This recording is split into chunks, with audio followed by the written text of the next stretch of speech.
स्वागत है आपका डे 26 में ऑन यूपीपीसीएस क्रैश कोर्स 2024। आज का दिन भी हमारा करंट अफेयर्स के नाम कर दिया गया है और आज हम पढ़ेंगे स्कीम्स के बारे में। जितने भी स्कीम्स है, चाहे वो स्टेट के हो या सेंट्रल गवर्नमेंट के हो, जो भी इंपॉर्टेंट स्कीम्स है रिसेंट के पास्ट में, वो हम डिस्कस करते हैं। ठीक है, तो स्टार्ट करते हैं डे 26। सबसे पहले बात करेंगे इंटरनेशनल न्यूज। इंटरनेशनल में कौन कौन से आपके स्कीम्स लॉन्च हुए हैं। ठीक है, जैसे कि ये देखिए, रवांडा असाइलम प्लान है। Rwanda asylum plan UK government का प्लान है और जितने भी इलीगल रेफ्यूजी हैं वो रवांडा को कहेगा कि आप रख लो, आपके रवांडा भेज देगा। मतलब जितने भी इलीगल रेफ्यूजी हैं उनको मतलब पैक करके रवांडा भेज देगा। रवांडा के साथ एग्रीमेंट कर दिया गया है यूके गवर्नमेंट का। फिर हम जानते हैं आर्टिमस एग्रीमेंट। तो आर्टिमस एग्रीमेंट पे साइन करने वाले 4 कंट्रीज इंडिया, यूएस, यूएई और इजराइल। ये I2U2 भी है, इनको I2U2 भी कहते हैं। इन्होंने ज्वाइंट स्पेस इनिशिएटिव करने का मतलब साइन किया है। ठीक है ना, हम लोग ज्वाइंट स्पेस इनिशिएटिव करेंगे। तो I2U2 का ये एग्रीमेंट है। I2U2 आपका आर्टेमिस एग्रीमेंट का भी पार्ट है। आर्टेमिस एग्रीमेंट क्या था हमें पता है भैया, ज्वाइंट स्पेस एक्सप्लोरेशन का एक एग्रीमेंट है। ठीक है, उसके बाद फंगा कैंपेन। तो फंगा कैंपेन यूएन बायोडाइवर्सिटी के द्वारा ये कैंपेन चलाया गया है। उन्होंने कहा कि ये जो फंजाई यूज करते हैं हम लोग, फंजाई ना यूज करके फंगा यूज करेंगे। ठीक है, फंगा भी यूज करने की बात है। तो मतलब कुछ एक जेंडर वाला सिस्टम है कि केवल आप लेडीज जेंडर क्यों यूज कर रहे हैं, तो आप मेल जेंडर भी यूज करिए, ऐसा कुछ सीन है। देख लीजिएगा इसको, है ना। तो India UN capacity building initiative है। ठीक है ना, India UN capacity building initiative है। इसमें कहा गया है कि भैया G20 के जो आउटकम्स है उसको आप इंप्लीमेंट करिए। ठीक है, G20 के कुछ आउटकम्स है ग्लोबल साउथ के लिए। ग्लोबल साउथ के लिए कई सारी चीजें बताई गई हैं G20 में, तो उसको इंप्लीमेंट करने के लिए आपका India UN capacity building initiative चालू हुआ। आगे बढ़ते हैं। अच्छा, अब देखिए, India middle east Europe, India middle east Europe mega economic corridor. उसमें India, Saudi Arabia, US, Germany, France, Italy, EU, ठीक है ना, ये सब चीजें होंगे। तो इसको तो पिक्चर से समझेंगे। ये है आपका इंडिया। इंडिया के मुंबई से हम लोग चालू होंगे, पहुंचेंगे मिडिल ईस्ट, मिडिल ईस्ट से पहुंचेंगे दुबई, दुबई से घुसेंगे हम लोग कहाँ, सऊदी अरेबिया, और फिर सऊदी अरेबिया से हम इजराइल होते हुए, फिर मेडिटेरियन सी होते हुए यूरोप पहुंचेंगे। ठीक है ना, ग्रीस पहुंचेंगे और यहाँ से सब कनेक्ट होगा आगे। ठीक है, तो ये आपका मेगा इकोनॉमिक कॉरिडोर है। तो ये बना इसलिए ना कि भैया ईरान के साथ जो कॉरिडोर है, ईरान को बाईपास करके, अब ईरान के साथ भी तो कॉरिडोर है अजरबैजान से जाके, इंटरनेशनल नॉर्थ साउथ कॉरिडोर, ऐसे करके रशिया पहुंचने की बात है। तो एक कॉरिडोर ये भी बना रहे हैं कि भैया इंडिया से यूरोप को कनेक्ट करने का। ठीक है, इंटरनेशनल नॉर्थ साउथ कॉरिडोर आपका ईरान से जाएगा, ये रशिया को कनेक्ट करेगा अजरबैजान के थ्रू। ठीक है, और ये आपका जो कॉरिडोर है, इसका नाम क्या बताया, India middle east Europe mega economic corridor. इसमें इंडिया है, देखिए, सऊदी अरेबिया है, यूएस भी है, जर्मनी भी है, फ्रांस भी है, इटली भी है और यूरोपियन यूनियन भी है। ठीक है, तो सारे पोर्ट्स जैसे कि आपका हमारा इंडिया का Kandla port, Mundra port, Jawaharlal Nehru port, उसको भाई आपके मिडिल ईस्ट के पोर्ट से जोड़ा जाएगा, इजराइल से जोड़ा जाएगा और फाइनली यूरोप से जोड़ा जाएगा। ये है आपका India middle east Europe mega economic corridor. फिर बात करते हैं यूनिवर्सल पेंशन स्कीम कौन सा कंट्री में आया है। तो बांग्लादेश में भी आया यूनिवर्सल पेंशन, सबको मिलेगा pension after certain age. Next हम बात करेंगे, आगे जाएंगे, जिस तरीके से इंडिया का आइडेंटिटी प्रोजेक्ट है ना, आधार, उस तरीके से डिजिटल आइडेंटिटी प्रोजेक्ट जो है श्रीलंका में भी चालू होने जा रहा है। ठीक है ना, डेप्थ for swap, nature swap, debt for nature swap, debt दिया जाएगा नेचर के कुछ भी करने के लिए। ठीक है ना, नेचर के प्रोजेक्ट वगैरह के लिए। तो ये आपका गबोन ने किया है, debt for nature swap. Japan, Australia, US, ये मिल के क्या कर रहे हैं लोग, ये आपका अंडर सी केबल कनेक्शन कर रहे हैं। कहां पे, माइक्रोनेशिया में। कनेक्ट द स्टेट ऑफ कॉर्सई, कॉर्सई एक स्टेट है माइक्रोनेशिया में, उसको कनेक्ट कर रहे हैं आपका तारावा किरीबाती से और Nauru to the existing cable landing port located in Pohnpei, Micronesia. तो माइक्रोनेशिया में ऑलरेडी एक आपका पोर्ट है, उसको किरीबाती से कनेक्ट कर रहे हैं। तो माइक्रोनेशिया के एक और स्टेट और किरीबाती से आपका कनेक्ट कर रहे हैं अंडर सी केबल। सी के अंडर देखिए केबल बनेगा, इसको भी थोड़ा डायग्राम से देखते हैं। ये माइक्रोनेशिया है, ठीक है, ये आपका किरीबाती है। देखिए क्या कह रहा है, आपका लैंडिंग पोर्ट आपका एक पोम्पेई माइक्रोनेशिया में ऑलरेडी है, एक पोर्ट यहाँ पे है। ठीक है, किरीबाती से इसको कनेक्ट कर रहा है। ठीक है ना, किरीबाती से इसको बेसिकली कनेक्ट किया जा रहा है। तो माइक्रोनेशिया में एक ऑलरेडी लैंडिंग पॉइंट है जिसका नाम है पोम्पेई। उसको माइक्रोनेशिया के ही कॉर्सई स्टेट से कनेक्ट कर रहे हैं। उसके बाद तरावा किरीबाती से कनेक्ट करा दिया जाएगा एंड नाउरो, ठीक है, इससे कनेक्ट किया जाएगा। ठीक है, उसके बाद फूड एंड एग्रीकल्चर प्रोग्राम ने accelerating programme food and FAO food and agriculture organisation ने 12 स्टार्टअप को चूज किया है फॉर देयर एक्सलरेटिंग प्रोग्राम। उन 12 स्टार्टअप्स में इंडिया का एक स्टार्टअप है जिसका नाम है फार्मर FZ, केरला का स्टार्टअप है। देखिए, farmer FZ is a Kerala startup which is part of the 12 startups of FAO's accelerating programme, right. फिर बात करते हैं इंडिया और बांग्लादेश की। अगर 50 स्टार्टअप एक्सचेंज प्रोग्राम करेंगे, मतलब 50 स्टार्टअप आपके एक्सचेंज करेंगे, मतलब इंडिया के जो स्टार्टअप्स हैं बांग्लादेश जाएंगे, बांग्लादेश के स्टार्टअप्स आपके इंडिया में आएंगे, तो ऐसा प्रोग्राम चलने की बात हो रही है। फिर बात कर रहे हैं हम लोग बिग कैचअप इनिशिएटिव, किसका आपका होगा, आपका यूनिसेफ, FAO, गावी, इसके द्वारा आयोजित किया जाएगा, ठीक है ना। वैक्सीनेशन ऑफ 20 कंट्रीज, 20 कंट्रीज में कुछ कुछ लोगों को वैक्सीनेशन नहीं मिला है, तो ऐसे जो गैप्स हैं उनको फिलअप करने के लिए बिग कैचअप इनिशिएटिव है भाई 20 कंट्रीज में, जिसका ऑब्वियसली इंडिया भी एक पार्ट है। कौन कौन करा रहा है, फिर से देखिए, यूनिसेफ, FAO और गावी। यूनिसेफ, FAO और गावी, याद कर लीजिए तुरंत, यूनिसेफ, FAO और गावी। नेक्स्ट बात करते हैं सोलराइजेशन प्रोजेक्ट। तो ये पहली बात तो कर कौन रहा है, इंडिया और UNDP फंड मिलकर ये करा रही है सोलराइजेशन प्रोजेक्ट। क्या है इस प्रोजेक्ट में, तो उसने कहा है कि फोटोवोल्टेइक सेल सिस्टम, मतलब बेसिकली सोलर सेल की बात कर रहे हैं ना, सोलर सेल लगाए जाएंगे। कहां लगाए जाएंगे, बिल्डिंग ऑफ नेशनल इंपॉर्टेंस। तो भैया किसके नेशनल इंपॉर्टेंस, 11 ऐसी कंट्रीज है जिनके बिल्डिंग ऑफ नेशनल इंपॉर्टेंस के ऊपर सोलर सेल लगाया जाएगा। कराएगा कौन, इंडिया और UNDP फंड। आई होप ये बात समझ में आ रही होगी। नेक्स्ट बात करते हैं गोल्डन लाइसेंस इनिशिएटिव, किसका है, बहरीन का है। चालू किसने किया, तो अभी भी चालू किया इसको सलमान बिन हमद अल खलीफा ने। सवाल क्या हुआ, गोल्डन लाइसेंस इनिशिएटिव कौन सी कंट्री का है, तो ये आपका बहरीन का है, याद रखिए। मूविंग ऑन, ये तो देख लिया हमने। फिर देखिए Japan foreign security assistance programme. तो जापान कह रही है कि हमारे जो दोस्त कंट्रीज हैं, ठीक है ना, लाइक माइंडेड कंट्रीज हैं, उनको मिलिट्री असिस्टेंस प्रोवाइड करेगा जापान, जैसे कि फिलीपींस, फिजी, बांग्लादेश, मलेशिया, ठीक है ना। एक तरीके से चाइना का काउंटर हो रहा है यहाँ पे, तो जापान भी अपना गैंग बना रहा है। तो फिलीपींस हो गया, फिजी हो गया, बांग्लादेश और जो मलेशिया है, इसको मिलिट्री असिस्टेंस देगा कौन, जापान देगा। फिर आते हैं, अभी रिसेंट की न्यूज है, गेलेफू स्पेशल एडमिनिस्ट्रेटिव रीजन, ठीक है, स्पेशल एडमिनिस्ट्रेटिव रीजन बनाया गेलेफू को। कहां है गेलेफू, ये आपका भूटान में है, ठीक है। इंडिया से क्या कनेक्शन है, क्योंकि ये जो है ऑलरेडी जापान के बॉर्डर के साथ कनेक्टेड है ये। यहां वो बना रहा है मेगा सिटी प्रोजेक्ट। अभी इस मेगा सिटी प्रोजेक्ट में कई सारे इंफ्रास्ट्रक्चर बनेगा और उसको कनेक्ट करेगा वो इंडिया के साथ, ठीक है। और इंडिया से कनेक्ट करके आसाम को कनेक्ट करेगा, और आसाम से साउथ ईस्ट एशिया कनेक्ट करना चाह रहा है। तो basically the project also aim to create an economic corridor बनाना चाहता है भूटान से, और साउथ ईस्ट एशिया को कनेक्ट करेगा इंडिया के थ्रू। इंडिया के नॉर्थ ईस्ट स्टेट से कनेक्ट करते हुए वो बाकी म्यांमार और जितने भी साउथ ईस्ट एशिया कंट्रीज के साथ कनेक्शन जोड़ेगा, तो वो बेसिकली भूटान की इकोनॉमी को हेल्प करेगा। तो याद रखिए गेलेफू स्पेशल एडमिनिस्ट्रेशन रीजन।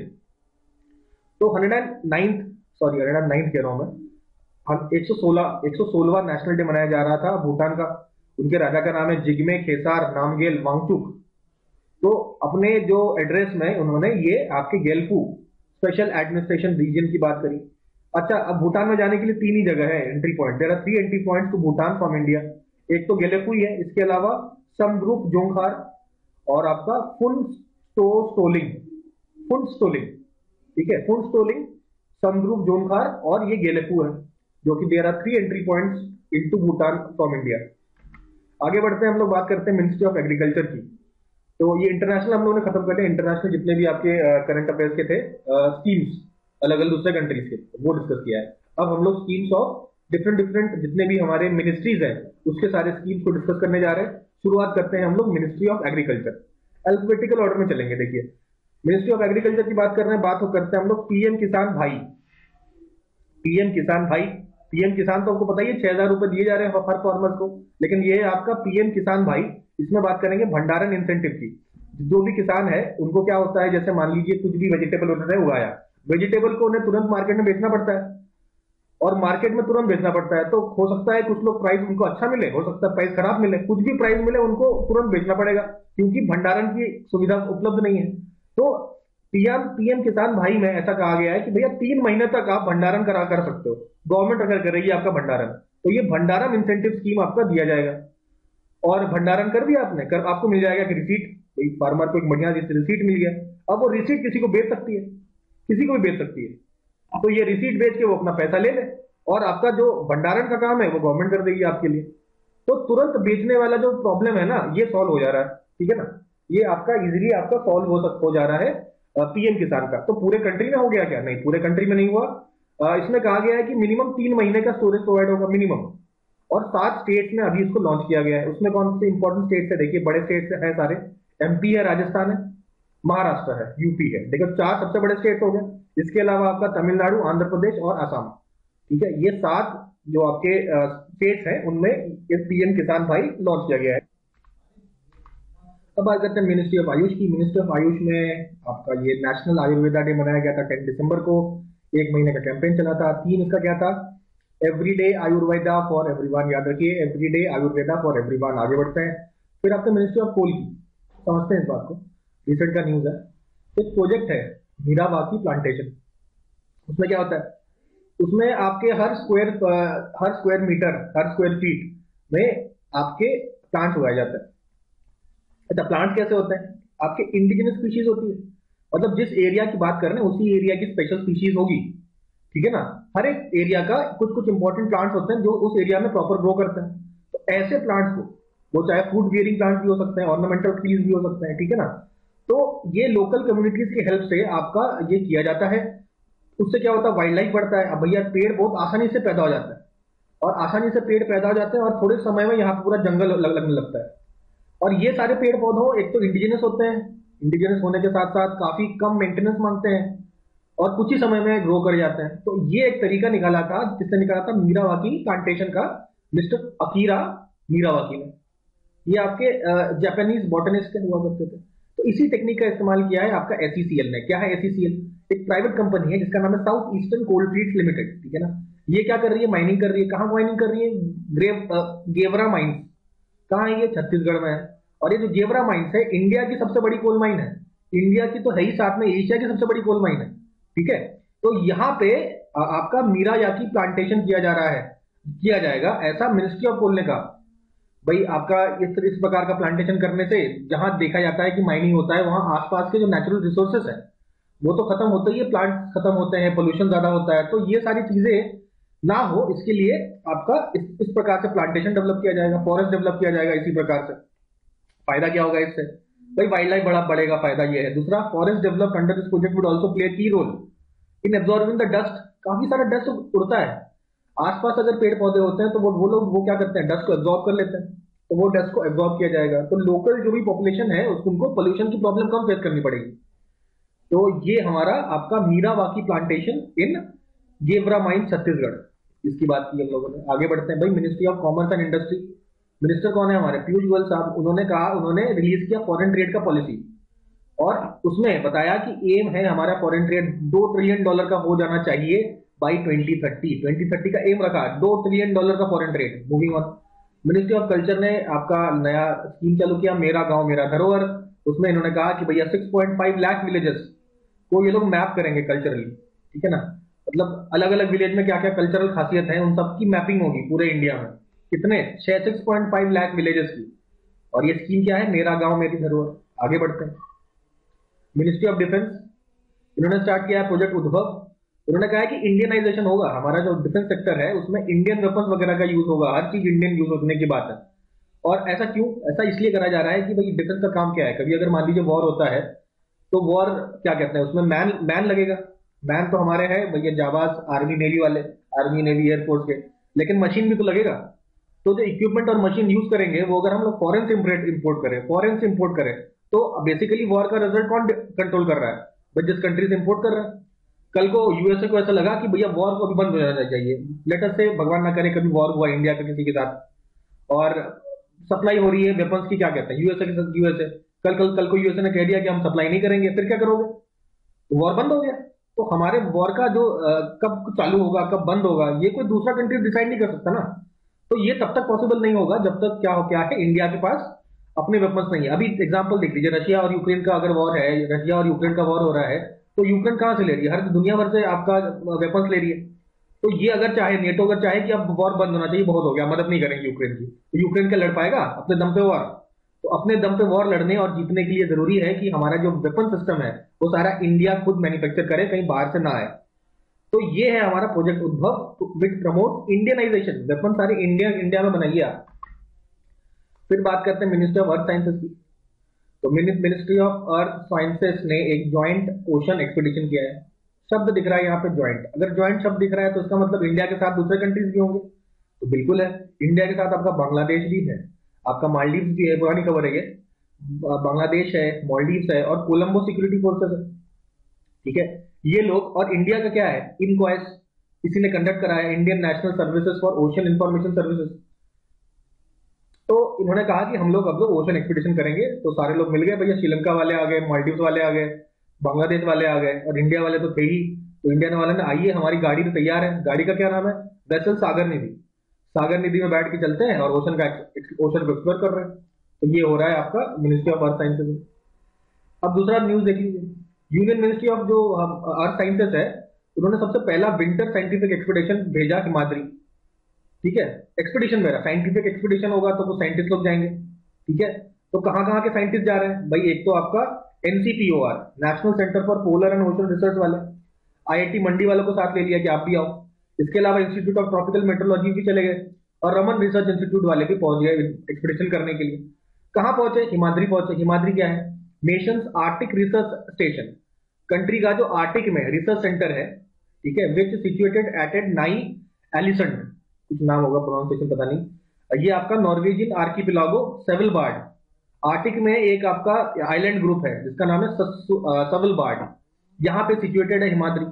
तो आर्टिक के ऊपर जो भी रिसर्च करना होता है, तो इंडिया का जो रिसर्च सेंटर है वो हिमाद्री है, तो इंडिया वाले पहुंच रहे हैं हिमाद्री, रिसर्च करेंगे ये लोग।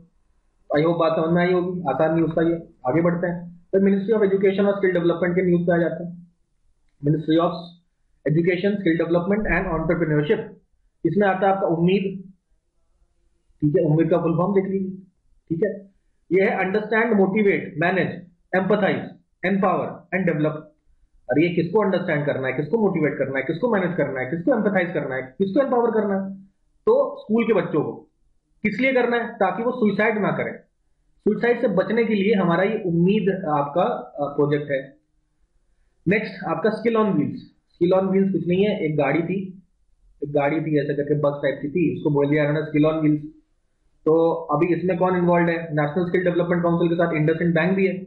इन्होंने भाई कहा कि ये गाड़ी उन्होंने बनाई और कहा कि इसको भेजेंगे हम लोग, पूरे कंट्री में घूमेगी ये। किस लिए घूमेगी? आपको यूथ तक, मतलब यूथ इश्यूज को टैकल करने के लिए, ठीक है, स्किल डेवलप करने के लिए। कितने लोगों का स्किल डेवलपमेंट करना है? 60,000 लोगों का स्किल डेवलपमेंट करेगी जा जाके।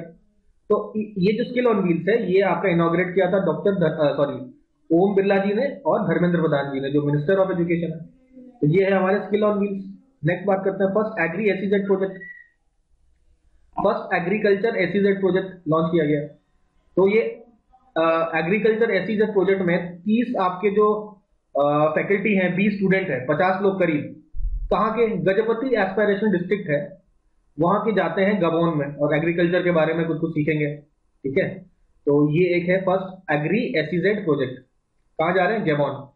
अभी हमने नेचर फॉर स्वैप देखा था, वो कहाँ का था? वो भी गबोन का था, ठीक है। याद करते चलिए, आगे बढ़ते हैं। Ministry of environment and climate change, environment, forest and climate change, इसने कहा अरावली ग्रीन प्रोजेक्ट। कहते हैं ये हमारा, मान लीजिए अरावली माउंटेन है, तो अरावली माउंटेन के दोनों तरफ 5-5 किलोमीटर का बफर छोड़ दीजिए, वहां केवल हम लोग पेड़ उगाएंगे। तो अरावली के आसपास पूरे 5 किलोमीटर आपके बफर जोन में हर जगह पेड़ होगा। तो ये प्रोजेक्ट लॉन्च किया जा रहा है। किसने लॉन्च किया? भूपेंद्र यादव, यही तो हमारे मिनिस्टर हैं एनवायरमेंट वाले। कहां से चालू किया? टिकली विलेज हरियाणा। ये सब पूछ देता है कौन से विलेज से चालू किया, याद रखिए टिकली विलेज हरियाणा। फिर आते हैं हम लोग ministry of electronics and IT. तो मिनिस्ट्री ऑफ इलेक्ट्रॉनिक्स और आईटी के ये दो न्यूज देखते हैं। देखिए, पहला न्यूज है आपका global digital public infrastructure repository, ठीक है। तो मोदी जी ने अनाउंस किया कि भाई 2 ऐसे ग्लोबल इनिशिएटिव्स, ये केवल इंडिया का इनिशिएटिव नहीं है, ये ग्लोबल इनिशिएटिव है, दूसरे कंट्रीज भी इन्वॉल्व होंगे, ठीक है। क्या है ये इनिशिएटिव? कह रहे अपन लोग क्या कर फंड बनाएंगे, एक बनाएंगे हम सोशल इम्पैक्ट फंड और एक बनाएंगे global digital public infrastructure repository. क्या करेगा ये फंड? तो इसका काम होगा आपका promote the development of social impact fund to advance digital public infrastructure. जो पब्लिक इंफ्रास्ट्रक्चर है, हर कोई यूज कर सकता है, ये डिजिटल इंफ्रास्ट्रक्चर ये आपका बनेंगे हर जगह। कहाँ पे? ग्लोबल साउथ में। क्योंकि देखिए G20 में आपका वर्चुअल G20 लीडर समिट हुआ था, उसमें ग्लोबल साउथ में साउथ साउथ को और डिजिटली डेवलप करने की बात बताई गई थी। तो उसी को करने के लिए दो फंड बनाए जाएंगे आपके, सोशल इम्पैक्ट फंड और global digital public infrastructure repository. ये बात समझ में आ गई हमें, ठीक है। अब देखिए मिनिस्ट्री ऑफ यही मिनिस्ट्री ने एक स्कीम लॉन्च किया जिसका नाम है युवा आई, यूथ फॉर उन्नति एंड विकास विद एआई। इसमें उन्होंने कहा कि देखिए 8 से 12 जो होंगे उनको हम लोग एआई स्किल सिखाएंगे। तो यूआई याद रखिए क्या है, यूआई क्या करेगा? आपका एआई स्किल सिखाएगा बच्चों को। कौन से बच्चों को? 8 से 12वीं के बच्चों को एआई स्किल सिखाने वाला है, ठीक है।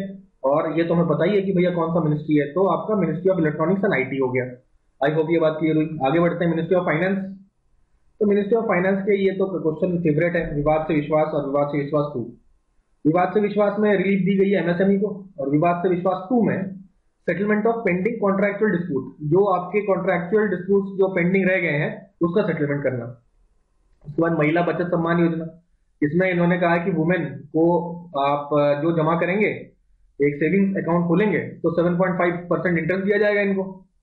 तो ये आपका महिला सम्मान बचत योजना हो गया। फिर आपका स्वामी इन्वेस्टमेंट फंड, तो ये आपका स्टॉल्ड जो हाउसिंग प्रोजेक्ट है उनको कंप्लीट किया जाएगा, और इसका जो इन्वेस्टमेंट कौन करेगा? स्वामी investment fund by SBI cap venture limited, ठीक है। स्वामी देख लिया हमने, कौन करेगा ये? SBI cap venture limited. आगे बढ़ते हैं, फॉरेन मिनिस्ट्री आपका जयशंकर साहब ने कंपाला में, कंपाला कहाँ है? युगांडा का कैपिटल है। कंपाला में जाके स्टार्ट किया Tulsi Ghat restoration project. Tulsi Ghat restoration project कौन सा मिनिस्ट्री से संबंधित है? आपका जवाब होगा फॉरेन मिनिस्ट्री का। किसने इनॉग्रेट किया? एस जयशंकर ने। कहा इनॉग्रेट किया? Kampala, Uganda. Next, ministry of fisheries, animal husbandry और डेयरी की बात करते हैं।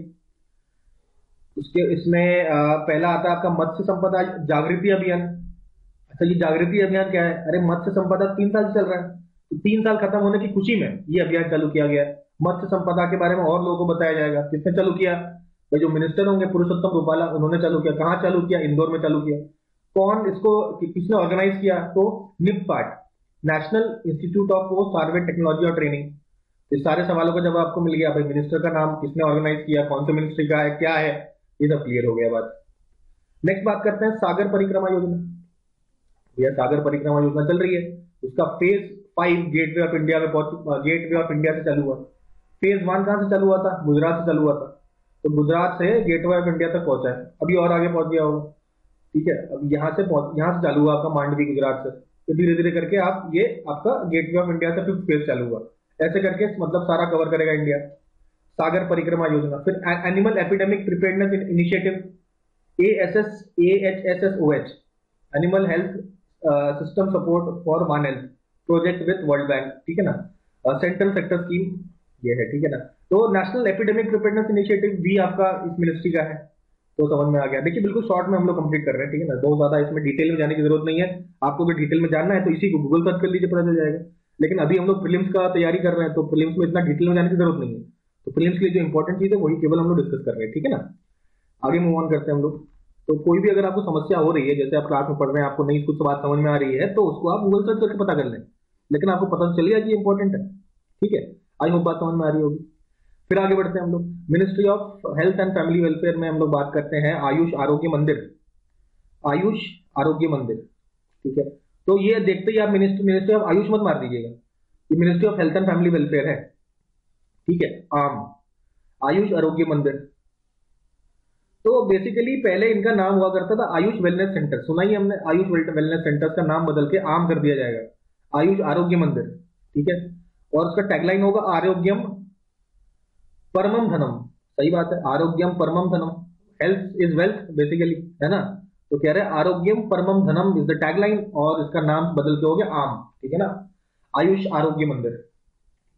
फिर आपका मिशन इंद्रधनुष, ये तो कितने एग्जाम में न जाने कितनी बार पूछा गया है। मिशन इंद्रधनुष बेसिकली क्या है, आपका वैक्सीनेशन के ऊपर है, ठीक है। तो मिशन इंद्रधनुष आपका 5.0 चालू हो गया, 11 फेजेस में कंप्लीट होगा, तो ये भी वैक्सीनेशन के लिए होगा और क्या। लेकिन कौन सी डिजीज के लिए ये इंपॉर्टेंट हो जाता है। लेकिन मीजल्स और रूबेला, मीजल्स और रूबेला के लिए आपका इंद्रधनुष 5.0 याद रखिएगा। फिर बात करते हैं आयुष्मान भव कैंपेन। आयुष्मान भव कैंपेन जो है ये आपका गांधीनगर गुजरात से चालू हुआ। कहां से चालू हुआ, गांधीनगर गुजरात से, ठीक है। क्या करेगा ये जनता के अंदर हेल्थ स्कीम का कवरेज बढ़ाएगा, जितने भी गवर्नमेंट के स्कीम्स है ज्यादा से ज्यादा लोगों तक पहुंचनी चाहिए, तो उसको और ज्यादा से ज्यादा लोगों में पहुंचाने के लिए आपका ये कैंपेन चालू किया गया, आयुष्मान भव कैंपेन। बहुत लोगों को नहीं पता होता कैंपेन के बारे में, तो सरकार हम लोगों को क्या क्या फायदे दे रही है, बहुत सारे लोगों को नहीं पता होता। तो लोगों को जानकारी बढ़े, जागरूकता बढ़े, उसके लिए ये कैंपेन है। 100 माइक्रोसाइट प्रोजेक्ट आपका है, adoption of Ayushman Bharat digital mission. 100 microsite project, adoption of Ayushman Bharat digital mission से अलग अलग आपके माइक्रोसाइट्स बनाए जाएंगे, माइक्रोसाइट्स, ठीक है। तो पहला जो स्टेट बनता है इसके लिए वो होगा मिजोरम। मिजोरम बनता है पहला स्टेट जहां पे माइक्रोसाइट प्रोजेक्ट लॉन्च मतलब स्टार्ट होता है, ठीक है। ये भी बेसिकली आप समझ सकते हैं कि अवेयरनेस बढ़ाने के लिए है, ठीक है ना। किसका अवेयरनेस बढ़ाने के लिए है, आपका आयुष्मान भारत डिजिटल मिशन का बेसिकली अवेयरनेस बढ़ाने के लिए माइक्रोसाइट प्रोजेक्ट चालू किया गया। कहां से चालू किया गया, याद रखिए मिजोरम से, ठीक है। नेक्स्ट आपका सक्षम पोर्टल आता है। सक्षम पोर्टल क्या है, बेसिकली हेल्प करेगा जो भी हेल्थ प्रोफेशनल है उनको, तो उनकी ट्रेनिंग देगा। हेल्थ प्रोफेशनल को ट्रेनिंग दिलवाने के लिए आपका बनता है सक्षम पोर्टल। उसके बाद थैलेसीमिया बाल सेवा योजना, ये आपका CSR इनिशिएटिव है आपका कोल इंडिया लिमिटेड का, जिसमें उन्होंने 356 बोन मैरो ट्रांसप्लांट किए। अब आप पूछेंगे CSR क्या होता है, जल्दी समझ लेते हैं कि भाई CSR में कुछ पैसा कट करना होता है, सारे जितने भी आपके कॉर्पोरेट्स हैं उसमें से एक भाई CIL भी है। CSR में जो पैसा कट करना होता है उसी का इस्तेमाल करके ये लोग आपका थैलेसीमिया बाल सेवा योजना करते हैं, ठीक है, जिसमें आपके बोन ट्रांसप्लांट किया जाता है। देखो थैलेसीमिया जिसको हो गया उसका इलाज करने के लिए आपको बोन ट्रांसप्लांट करना पड़ता है, तो वो ट्रांसप्लांट करने का पैसा कौन दे रहा है, CIL दे रहा है। क्यों दे रहा है, क्योंकि भाई हर कंपनी को CSR करना पड़ता है, मेंटेन करना पड़ता है, कुछ ऐसा पैसा समाज के कल्याण के लिए करना पड़ता है। तो CIL वालों ने यही काम जो है ये समाज कल्याण के लिए ये इनिशिएटिव लिया गया है, ठीक है ना। ये मजबूरी होती है, सारे कॉर्पोरेट को करना ही पड़ता है, ठीक है। तो CIL ने ये वाला इनिशिएटिव लिया है कि भाई हम बोन मैरो ट्रांसप्लांट करा देंगे जिनका थैलेसीमिया है, ठीक है ना। तो ये है थैलेसीमिया बाल सेवा योजना। आगे बढ़ते हैं, ठीक है। मिनिस्ट्री ऑफ आपके हाउसिंग एंड अर्बन अफेयर्स हो जाता है, इन्होंने स्टार्ट करी जल दिवाली। क्या है जल दिवाली, इसका दूसरा नाम सुन लीजिए, women for water, water for women. ये कैंपेन है जल दिवाली। इसका गोल क्या है, ताकि वुमेन का एम्पावरमेंट हो। वो तो पता ही चल रहा है नाम देख के, एम्पावरमेंट वुमेन का ही हो रहा है। To ensure that there household have access to safe drinking water, कि भाई सेफ ड्रिंकिंग वाटर पहुंचाना है घर घर में, ठीक है। The campaign is partnership between आपका मिनिस्ट्री ये वाली होगी, इसके अलावा नेशनल अर्बन लाइवलीहुड मिशन और ओडिशा अर्बन एकेडमी के द्वारा ये आपका जल दिवाली चालू किया, जल दिवाली, ठीक है। अब इसमें जल दिवाली सुन के मार देंगे मिनिस्ट्री ऑफ जल, भाई मिनिस्ट्री ऑफ जल नहीं मारना है, मिनिस्ट्री ऑफ जल नहीं मारना है, ministry of housing and urban affairs मारना है। ये सब चीजें कंफ्यूजन में नहीं रहना है, ठीक है। Jal Diwali is ministry of housing, ठीक है। फिर होम मिनिस्ट्री, होम मिनिस्ट्री ने स्टार्ट किया Ayush medical visa initiative to promote medical tourism. यहां भी सुन देख के लगता है क्या, अच्छा आयुष मेडिकल वीजा होगा तो मिनिस्ट्री ऑफ आयुष का है, नहीं, मिनिस्ट्री ऑफ होम का है, याद रखिए। मेडिकल टूरिज्म क्या होता है, भाई इंडिया में जो मेडिकल जो चीजें हैं सस्ती है। मान लीजिए आप उज्बेकिस्तान में रहते हैं, उज्बेकिस्तान में बहुत महंगी है और कई जगह आपको मिलेगी नहीं, लेकिन आपको पता है कि इंडिया में जाके हमारा इलाज हो जाएगा। तो कुछ ये लोग इंडिया आएंगे, इंडिया अपना इलाज करेंगे, रहेंगे, खाएंगे, सारी घूमेंगे, तो इन सब चीजों का खर्चा भी होगा, इंडिया की इकोनॉमी बढ़ेगी इससे। तो इसी को बोलते हैं मेडिकल टूरिज्म। आप वैसे घूमने नहीं आए हैं, वैसे आप मेडिकल काम इलाज कराने आए हैं अपना, तो इंडिया में लोग इलाज कराने आएंगे तो इंडिया की इकोनॉमी को तो बूस्ट करेंगे ही करेंगे। तो उनका जो वीजा है बनना थोड़ा इजी कर दे रहे हैं। तो आयुष मेडिकल वीजा, कि मेडिकल वीजा पे भी आप इंडिया आ सकते हो, ऐसा मिनिस्ट्री ऑफ होम ने कहा। तो वीजा देने का काम किसका है, मिनिस्ट्री ऑफ होम का है। थोड़ा दिमाग लगाएंगे तो ये क्वेश्चन कभी गलत नहीं करेंगे, आयुष देख के मार्क आयुष नहीं कर देना, ठीक है। फिर हम लोग बात करते हैं मिनिस्ट्री ऑफ इंफॉर्मेशन ब्रॉडकास्टिंग ने ऑल इंडिया रेडियो चालू किया, दाहोद FM रिले स्टेशन। भाई दाहोद में आपका FM रिले स्टेशन है चालू किया ऑल इंडिया रेडियो ने, इनॉग्रेशन किया प्रधानमंत्री जी ने। आगे बढ़ते हैं, ये मिनिस्ट्री ऑफ इंफॉर्मेशन ब्रॉडकास्टिंग है ऑब्वियसली। मिनिस्ट्री ऑफ जल शक्ति पे आते हैं, तो मिनिस्ट्री ऑफ जल शक्ति ने एक जमरानी डैम प्रोजेक्ट चालू किया। जमरानी डैम प्रोजेक्ट कहाँ है, कौन सी नदी पे है, डैम तो नदी पे बनेगा ना, कौन सा नदी है, गोला नदी, ये कौन है? रामगंगा का ट्रिब्यूटरी, ठीक है। ये आपका जमरानी विलेज नैनीताल के पास है। नैनीताल के पास जमरानी विलेज में डैम बना रहे हैं, बोला रिवर बहती है, रामगंगा की ट्रिब्यूटरी है। इसने चालू किया है मिनिस्ट्री ऑफ जल शक्ति ने। Next, ministry of ports, ship and waterways के द्वारा first multi modal logistic park चालू किया गया है आपका भारतमाला के अंडर, कहां पे? जोगी होगा, आसाम में। याद रखिए, पहला logistical park, multi modal logistical park कहां है? जोगी होगा, आसाम। आगे बढ़ते हैं। Ministry of social justice and empowerment, ये दे रही है यशस्वी स्कॉलरशिप को। क्या सबको दे रही है? नहीं, ओबीसी, ईबीसी और डीएनटी, ठीक है। Economy backward class, other backward class और आपका डिनोटिफाइड ट्राइब्स, इनके लिए ये स्कीम है। 9 से 10 अगर है तो आपको 75,000 देगा गवर्नमेंट, और 11 से 12 अगर है तो 1,25,000 देगा। जो भी होनहार विद्यार्थी हैं, स्कॉलरशिप है तो ऑब्वियसली एग्जाम वगैरह भी होगा, एग्जाम क्वालिफाई करिए तो हर साल आपको इतना पैसा मिलेगा। अगर आप ये पिछड़े जातियों से अगर आते हैं, तो ट्राइबल्स होते हैं या पिछड़े जातियों से आते हैं, ठीक है। न्यू स्वर्णिमा योजना भी है, तो बैकवर्ड क्लास की महिलाओं को लोन दिया जाएगा, 2 लाख का लोन। छोटा बिजनेस अगर कोई उद्योग, छोटा उद्योग अगर कोई चालू करना चाहता है, कोई महिला चालू करना चाहती है, तो न्यू स्वर्णिमा योजना के तहत लोन ले सकती है 2 लाख तक का। 5% इंटरेस्ट है, केवल 5% इंटरेस्ट, ठीक है। नेक्स्ट बात करते हैं मिनिस्ट्री ऑफ रेलवे की। मिनिस्ट्री ऑफ रेलवे ने चालू किया भारत गौरव ट्रेन, भारत गौरव टूरिस्ट ट्रेन चालू किया। इसमें क्या होगा, किसके अंडर होगा? तो देखो, अपना देश और एक भारत श्रेष्ठ भारत, तो ये कुछ इनिशिएटिव है गवर्नमेंट की, जिसमें हम चाहते हैं कि आपका लोकल टूरिज्म बढ़े। तो पूरी गंगा सागर दिव्य काशी यात्रा निकाल रहे हैं, रिलीजियस टूरिज्म एक तरीके से कर रहे हैं। तो बेसिकली पूरी ओडिशा वगैरह से चलेगा, और आते आते जितने भी रिलीजियस प्लेसेस हैं आपके, बिहार, यूपी, ठीक है, इसमें काशी भी इंक्लूडेड है, ये सारा आपको यात्रा करवाएगा। तो ये रात यात्रा कराने के लिए, रिलीजियस टूरिज्म के लिए आपका भारत गौरव टूरिस्ट ट्रेन है। Next, ministry of rural development में आप बात करते हैं हम लोग, संगठन से समृद्धि, संगठन से समृद्धि है। इसमें आपका DANRLM के अंतर्गत ही आता है।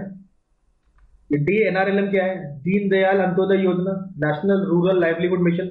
इनका एम है कि 1.1 lakh self help groups create किए जाए।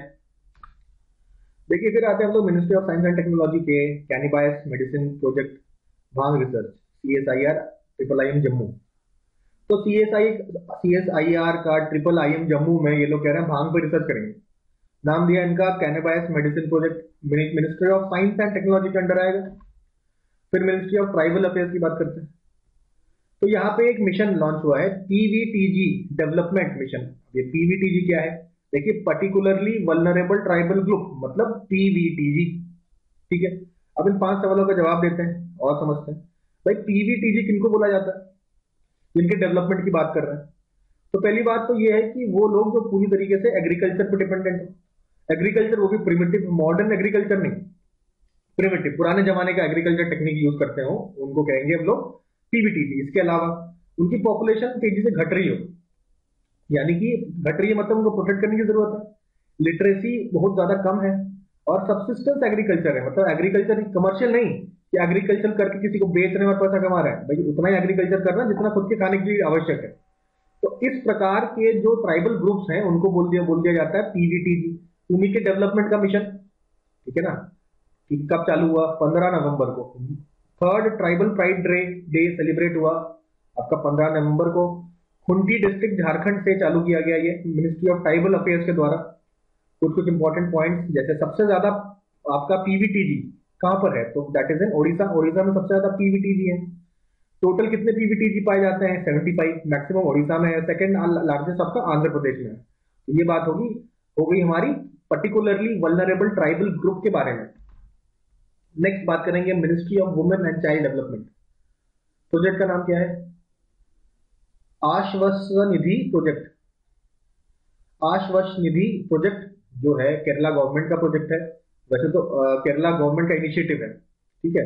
The government initiative in Kerala that provide financial relief to victims of sex crimes और जेंडर बेस्ड वायलेंस। क्राइम्स जिन महिलाओं के साथ हुआ है उनको आपको 25,000 से 2 लाख तक का अमाउंट दिया जाएगा आश्वसनिधि प्रोजेक्ट में, ठीक है। Ministry of women and child development का ये प्रोजेक्ट है। पोषण भी पढ़ाई भी मतलब खाना भी मिलेगा, पढ़ाई भी कीजिए। ये आपका early childhood care and education से रिलेटेड है। नेक्स्ट, सेंट्रल गवर्नमेंट के स्कीम्स की बात करते हैं हम लोग, ठीक है। सेंट्रल गवर्नमेंट के स्कीम्स की बात करते हैं। अभी तक हम लोगों ने मिनिस्ट्री स्पेसिफिक स्कीम की बात की, तो भारत आटा इनिशिएटिव, तो ये basically ministry of consumer affairs and PDS, जो पीयूष गोयल के द्वारा आपका ये स्टार्ट किया गया है, भारत आटा इनिशिएटिव। इसमें आपका जो आटे का जो प्राइस है वो जरूरत से ज्यादा हाई नहीं होना चाहिए, उसको कंट्रोल करना है स्कीम का इनिशिएटिव, इसका स्कीम का एम।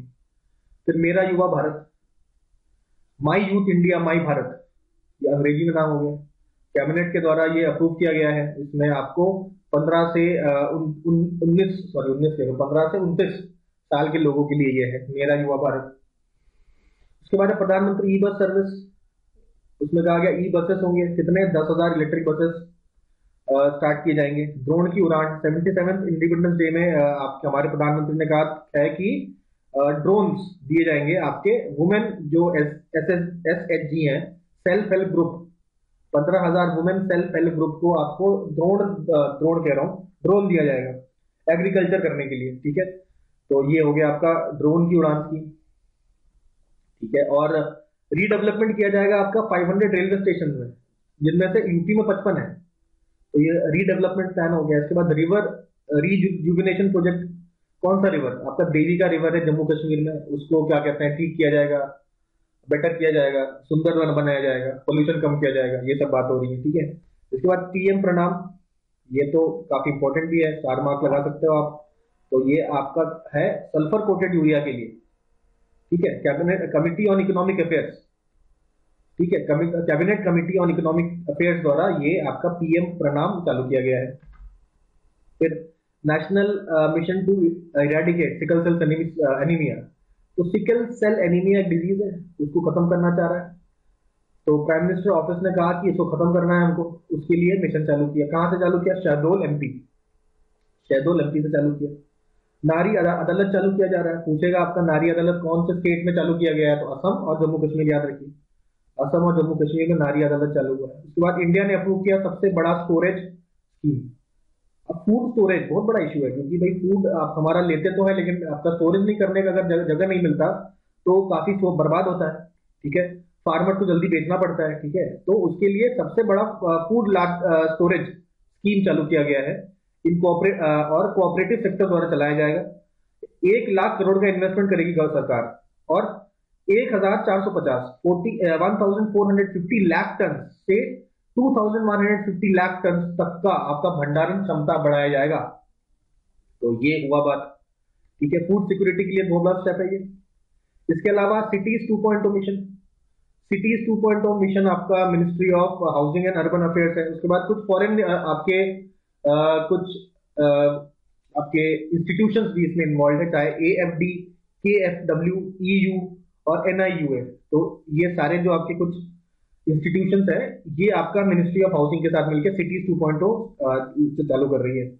IMT ट्राइलैटरल प्रोजेक्ट, आपका मणिपुर से मेइसॉट थाईलैंड कनेक्ट होगा। देखिए ये फोटो में देखिए, ये हमारा मणिपुर है, मणिपुर का मोरे से आपका म्यांमार में आपका मंडले और नाइपीटाओ बागो होते हुए हम लोग पहुंच रहे हैं आपका मेइसॉट। मेइसॉट आपका किधर है, थाईलैंड में है। तो आपका मोरे इन मणिपुर टू मेइसॉट इन थाईलैंड को कनेक्ट किया जाएगा वाया म्यांमार, ठीक है। ये बात हो गई। इसके अलावा ऑपरेशन करुणा, ऑपरेशन करुणा आपका क्या है, म्यांमार का ही ऑपरेशन है। म्यांमार में साइक्लोन आ गया था मोका, ठीक है, मोका कॉफी का नाम भी है ना, तो कॉफी के नाम से सुनने वाला ये मोका जो है ये आया म्यांमार में, तबाही हुई। तो इंडिया हमेशा अपने पड़ोसियों को बचाती है, तो इंडिया ने ऑपरेशन करुणा किया ताकि म्यांमार को हेल्प पहुंचाई जाए। तो INS शिवालिक, कमोरता और सावित्री, ठीक है, शिवालिक, कमोरता और सावित्री को सेंड किया मदद कर भेजने के लिए। फिर आपका प्रोडक्शन लिंक्ड इनिशिएटिव स्कीम काफी पुराना स्कीम है, उसमें एक नया सेक्टर ऐड हो जाता है, मैन्युफैक्चरिंग ऑफ IT हार्डवेयर भी ऐड हो गया। IT हार्डवेयर बनाना है तो भी गवर्नमेंट आपको इनिशिएटिव देगी। बात करते हैं रत्नागिरी की। भाई Ratnagiri is the world largest refinery, सबसे बड़ी रिफाइनरी है, वर्ल्ड लार्जेस्ट रिफाइनरी। किसकी है, तो IOCL भी इन्वॉल्व है, HPCL और BPCL सब इन्वॉल्व है इसमें। तीनों की मदद से गवर्नमेंट कंपनीज है आपकी, इन्होंने आपका सबसे बड़ा जो वर्ल्ड का लार्जेस्ट रिफाइनरी बनाया है रत्नागिरी को, ठीक है, बिल्कुल याद रखिए, 4 मार्क लगा दीजिए। पहला वाटर मेट्रो, पहला अंडर वाटर मेट्रो। क्या अंतर क्या है, वाटर मेट्रो का मतलब होता है पानी के ऊपर है, आपका एक स्थान से दूसरी जगह जाने के ऐसे बोट लगा देंगे, बोट जाएगा एक स्थान से आपको दूसरी जगह छोड़ेगा। वहां से दूसरे स्टेशन, मतलब पानी के ऊपर चल रहा है मेट्रो। तो ये है आपका वाटर मेट्रो। कहाँ है? कोची, कोची में। किसने स्टार्ट किया? पीएम ने इनॉग्रेट किया। ये कि अंडर वाटर मेट्रो है, कोलकाता में बन रहा है। कोलकाता में पानी के अंदर मेट्रो जाएगा, ये पानी है ना, ये आपका पानी के अंदर से टनल बनाया जाएगा और टनल के अंदर आप जाएंगे ट्रेन से। अंडर वाटर मेट्रो बन रहा है कोलकाता में, याद रखिए। Water metro Kochi, under water metro Kolkata. Next बात करते हैं हम लोग आपका नेशनल क्वांटम मिशन। तो क्वांटम आपका कंप्यूटेशन को बढ़ावा देने के लिए करीब 6000 करोड़ खर्च किए जाएंगे 8 साल में, 2023 से 2030 तक। और इंडिया आपका बन जाएगा आपका USA, China, France, Canada, Finland और ऑस्ट्रिया के बाद, ऑस्ट्रेलिया नहीं, ऑस्ट्रिया के बाद आपका 7वां कंट्री जो क्वांटम कंप्यूटिंग पे काम चालू करेगा, जिसमें क्वांटम कंप्यूटिंग की कैपेसिटी होगी। तो ये काफी बड़ी बात है। क्वांटम मिशन 8 सालों का 2023 से लेकर 2030 तक का प्रोजेक्ट है ये। नेक्स्ट, अटल इनोवेशन मिशन। तो आपके अटल जो टिंकरिंग लेबोरेटरीज हैं, पता है ना, अटल इनोवेशन मिशन, उनका जो करिकुलम है चेंज किया गया है, टूल मैनुअल चेंज किया गया है और कैलेंडर चेंज किया गया है। तो ये 3 आपके रिसोर्सेस मिलते हैं आपके अटल इनोवेशन मिशन के जो आपके लैब्स हैं उनको, ठीक है। ये नीति आयोग के द्वारा चालू किया गया है अटल इनोवेशन मिशन। फिर मिनिस्ट्री ऑफ ट्राइबल जस्टिस महाअभियान, पीएम जनमान, ठीक है, ये अभी रिसेंट की न्यूज है। तो पीएम जनमान, ठीक है, ये PM JANMAN prime minister tribal justice Maha Abhiyan है, ठीक है, इसको पीएम जनमान बोला गया है। क्या कर रहे हैं इसमें? आपके socio economically weaker tribal groups हैं, ठीक है, जो पीवीटीजी फैमिलीज हैं, उनको फैसिलिटीज प्रोवाइड करी जा रही है, सेफ हाउसिंग की और क्लीन ड्रिंकिंग वाटर की, सैनिटेशन की और हेल्थ की, न्यूट्रिशन की, एजुकेशन की। तो ये सब चीजें आपके पीवीटीजी फैमिलीज को प्रोवाइड किया जाएगा under the scheme PV JANMAN, sorry PV कह रहा हूं, पीएम जनमान, ठीक है। अच्छा, श्री नरेंद्र मोदी जी ने आपके विकसित भारत संकल्प यात्रा को वीडियो कॉन्फ्रेंसिंग से संबोधित किया, ठीक है, न्यूज है तो टुडे लग गया है, ठीक है, कॉन्फ्रेंस संबोधित किया और लॉन्च किया इन्होंने प्रधानमंत्री महिला किसान ड्रोन केंद्र। भाई कहा है ना, महिला किसान ड्रोन दिए जाएंगे, लाल किले पर भाषण में बताया गया। तो महिलाओं को इन्वॉल्व किया जाएगा ड्रोन का यूज करने के लिए, तो केंद्र बनाए जाएंगे ना। तो प्रधानमंत्री महिला किसान ड्रोन केंद्र का लॉन्च किया इन्होंने। इसके अलावा जन औषधि केंद्र लॉन्च किया। कहाँ? एम्स देवघर, देवघर एक जगह है, वहां पे एम्स है, वहां पे 10,000वां जन औषधि केंद्र लॉन्च किया गया। और कहा कि 10,000 से बढ़ाकर 25,000 कर दी जाएंगे आपके जन औषधि केंद्र पूरी कंट्री में। तो ये बात हो गई। तो यहाँ इंपॉर्टेंट क्या हो गया, याद करिए, 10,000वां आपका जन औषधि केंद्र कहाँ पर है? देवघर में है। और इसके अलावा आपका और बात, ये सारी चीजें ध्यान रखिए। नेक्स्ट, आपका नमो ड्रोन दीदी, 30 नवंबर को चालू किया आपका ड्रोन दीदी। अब ये ड्रोन तो दिया जाएगा महिलाओं को यूज करने के लिए। तो 15,000 जो सेल्फ हेल्प ग्रुप है उनको दिया जाएगा एग्रीकल्चर ड्रोन्स। इन ड्रोन्स को यूज करना सिखाया जाएगा और इन ड्रोन्स का इस्तेमाल करके एग्रीकल्चर में हेल्प किया जाएगा, पेस्टिसाइड स्प्रे करने का काम और दूसरे काम करे जाएंगे with the help of drones, सिखाया भी जाएगा, ठीक है। तो 8 लाख की सब्सिडी दी गई है भाई, ड्रोन्स खरीद, ये जो सेल्फ हेल्प ग्रुप है ये ड्रोन्स वगैरह खरीदेंगे, यूज करेंगे, उसके लिए उनको सब्सिडी मिलती है 8 लाख की सब्सिडी, ठीक है। और जो आपके ड्रोन पायलट है, ड्रोन चलाने वाला महिला जो होंगी, उनको सैलरी दी जाएगी 15,000 रुपए की सैलरी ड्रोन चलाने वालों को। तो ये आपका है नमो ड्रोन दीदी स्कीम। नेक्स्ट, अभी कुछ मिक्स्ड बातें करते हैं, अलग अलग मिनिस्ट्रीज के बात कर लिया हमने और डायरेक्टली कैबिनेट के थ्रू जितने भी आते हैं वो भी बात कर लिया हमने। अब थोड़ा मिक्स देखते हैं, जैसे ये रूरल डेवलपमेंट है और ये आपका फिशरीज और डेयरिंग वाला मिनिस्ट्री है, इन्होंने मिलकर चालू किया ए हेल्प स्कीम, ठीक है। ए हेल्प स्कीम क्या है? Empower women in life stock management. A help scheme किस लिए है? महिलाओं को लाइफ स्टॉक मैनेजमेंट, ठीक है ना, लाइफ स्टॉक को मैनेजमेंट करने का ये स्कीम है। बट कोकोनट डेवलपमेंट बोर्ड ने चालू किया आपका हेलो नारियल इनिशिएटिव। इसमें friends coconut trees call centre बनाए जाएंगे, ठीक है, जो कोकोनट के बारे में जानकारियां देंगे, कोकोनट कॉल सेंटर। तो कोकोनट डेवलपमेंट बोर्ड के द्वारा चालू किया गया हेलो नारियल इनिशिएटिव। हेलो मतलब तो समझ में आ रहा होगा ना, कॉल सेंटर की बात हो रही है। फिर आपका मेटा और वुमेन एंड चाइल्ड डेवलपमेंट ने मिलकर बनाया है अमृत जनरेशन प्रोजेक्ट। अमृत जनरेशन में क्या कहते हैं, 8 से 18 साल के बच्चे अपना वीडियो रिकॉर्ड करके डालेंगे फेसबुक पे और बताएंगे क्या बनना चाहते हैं बड़े होके। तो इसको बोला है इन्होंने अमृत जनरेशन प्रोजेक्ट, अमृत जनरेशन। तो ये जो आपके जनरेशन है ना, अमृत काल में ये लोग ड्राइव करेंगे कंट्री को, तो बेसिकली अमृत जनरेशन बोल दिया गया इनको। तो ये लोग अपने फ्यूचर के बारे में बता रहे हैं, एक प्रकार का मार्केटिंग हो रही है, ठीक है ना, और अपने एस्पायरेशन बताए जा रहे हैं बच्चों के द्वारा, तो वो इंस्पायर कर रहे हैं लोगों को। तो ये सोच लेकर अमृत जनरेशन प्रोजेक्ट चालू किया गया। उसके बाद नेशनल हेल्थ मिशन हो गया, ministry of health and urban, ministry of housing and urban affairs. उसके बाद FSSAI, ये आप इन्होंने चालू किया 100 district 100 food food street initiative. तो स्ट्रीट फूड का इनिशिएटिव है ये, ठीक है। फूड्स मतलब सेफ्टी वगैरह होनी चाहिए आपका स्ट्रीट फूड में, तो इन सबको लेके कुछ बात है, मतलब ऐसा नहीं होता, अनहेल्दी नहीं होना चाहिए।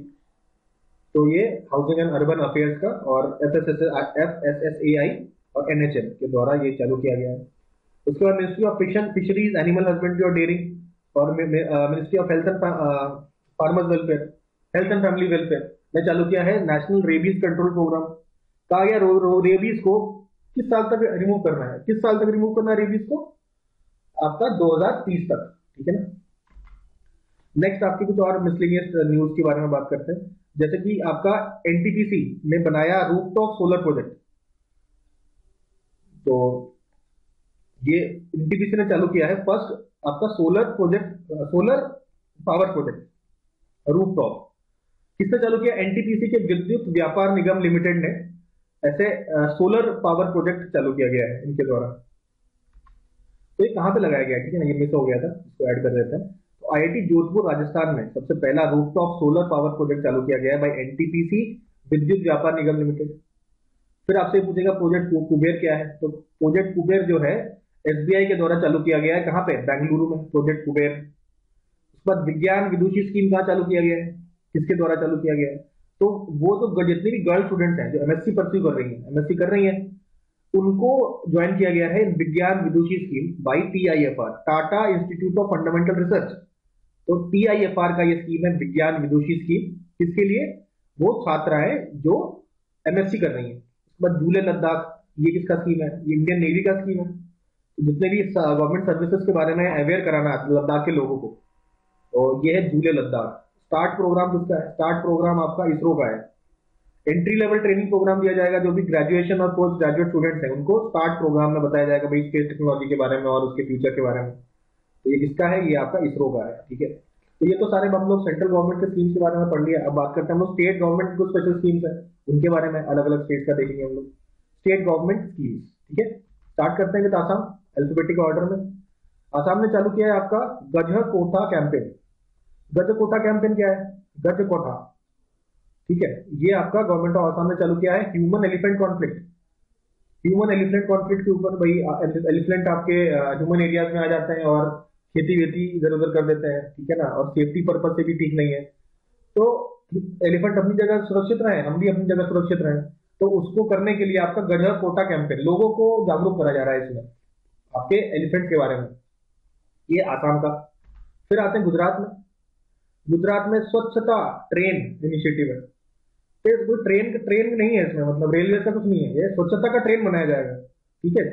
किसके किसके द्वारा स्टार्ट किया गया? अहमदाबाद म्युनिसिपल कॉर्पोरेशन के द्वारा। लोगों को बताया जाएगा कि भैया वेस्ट मैनेजमेंट कैसे करते हैं।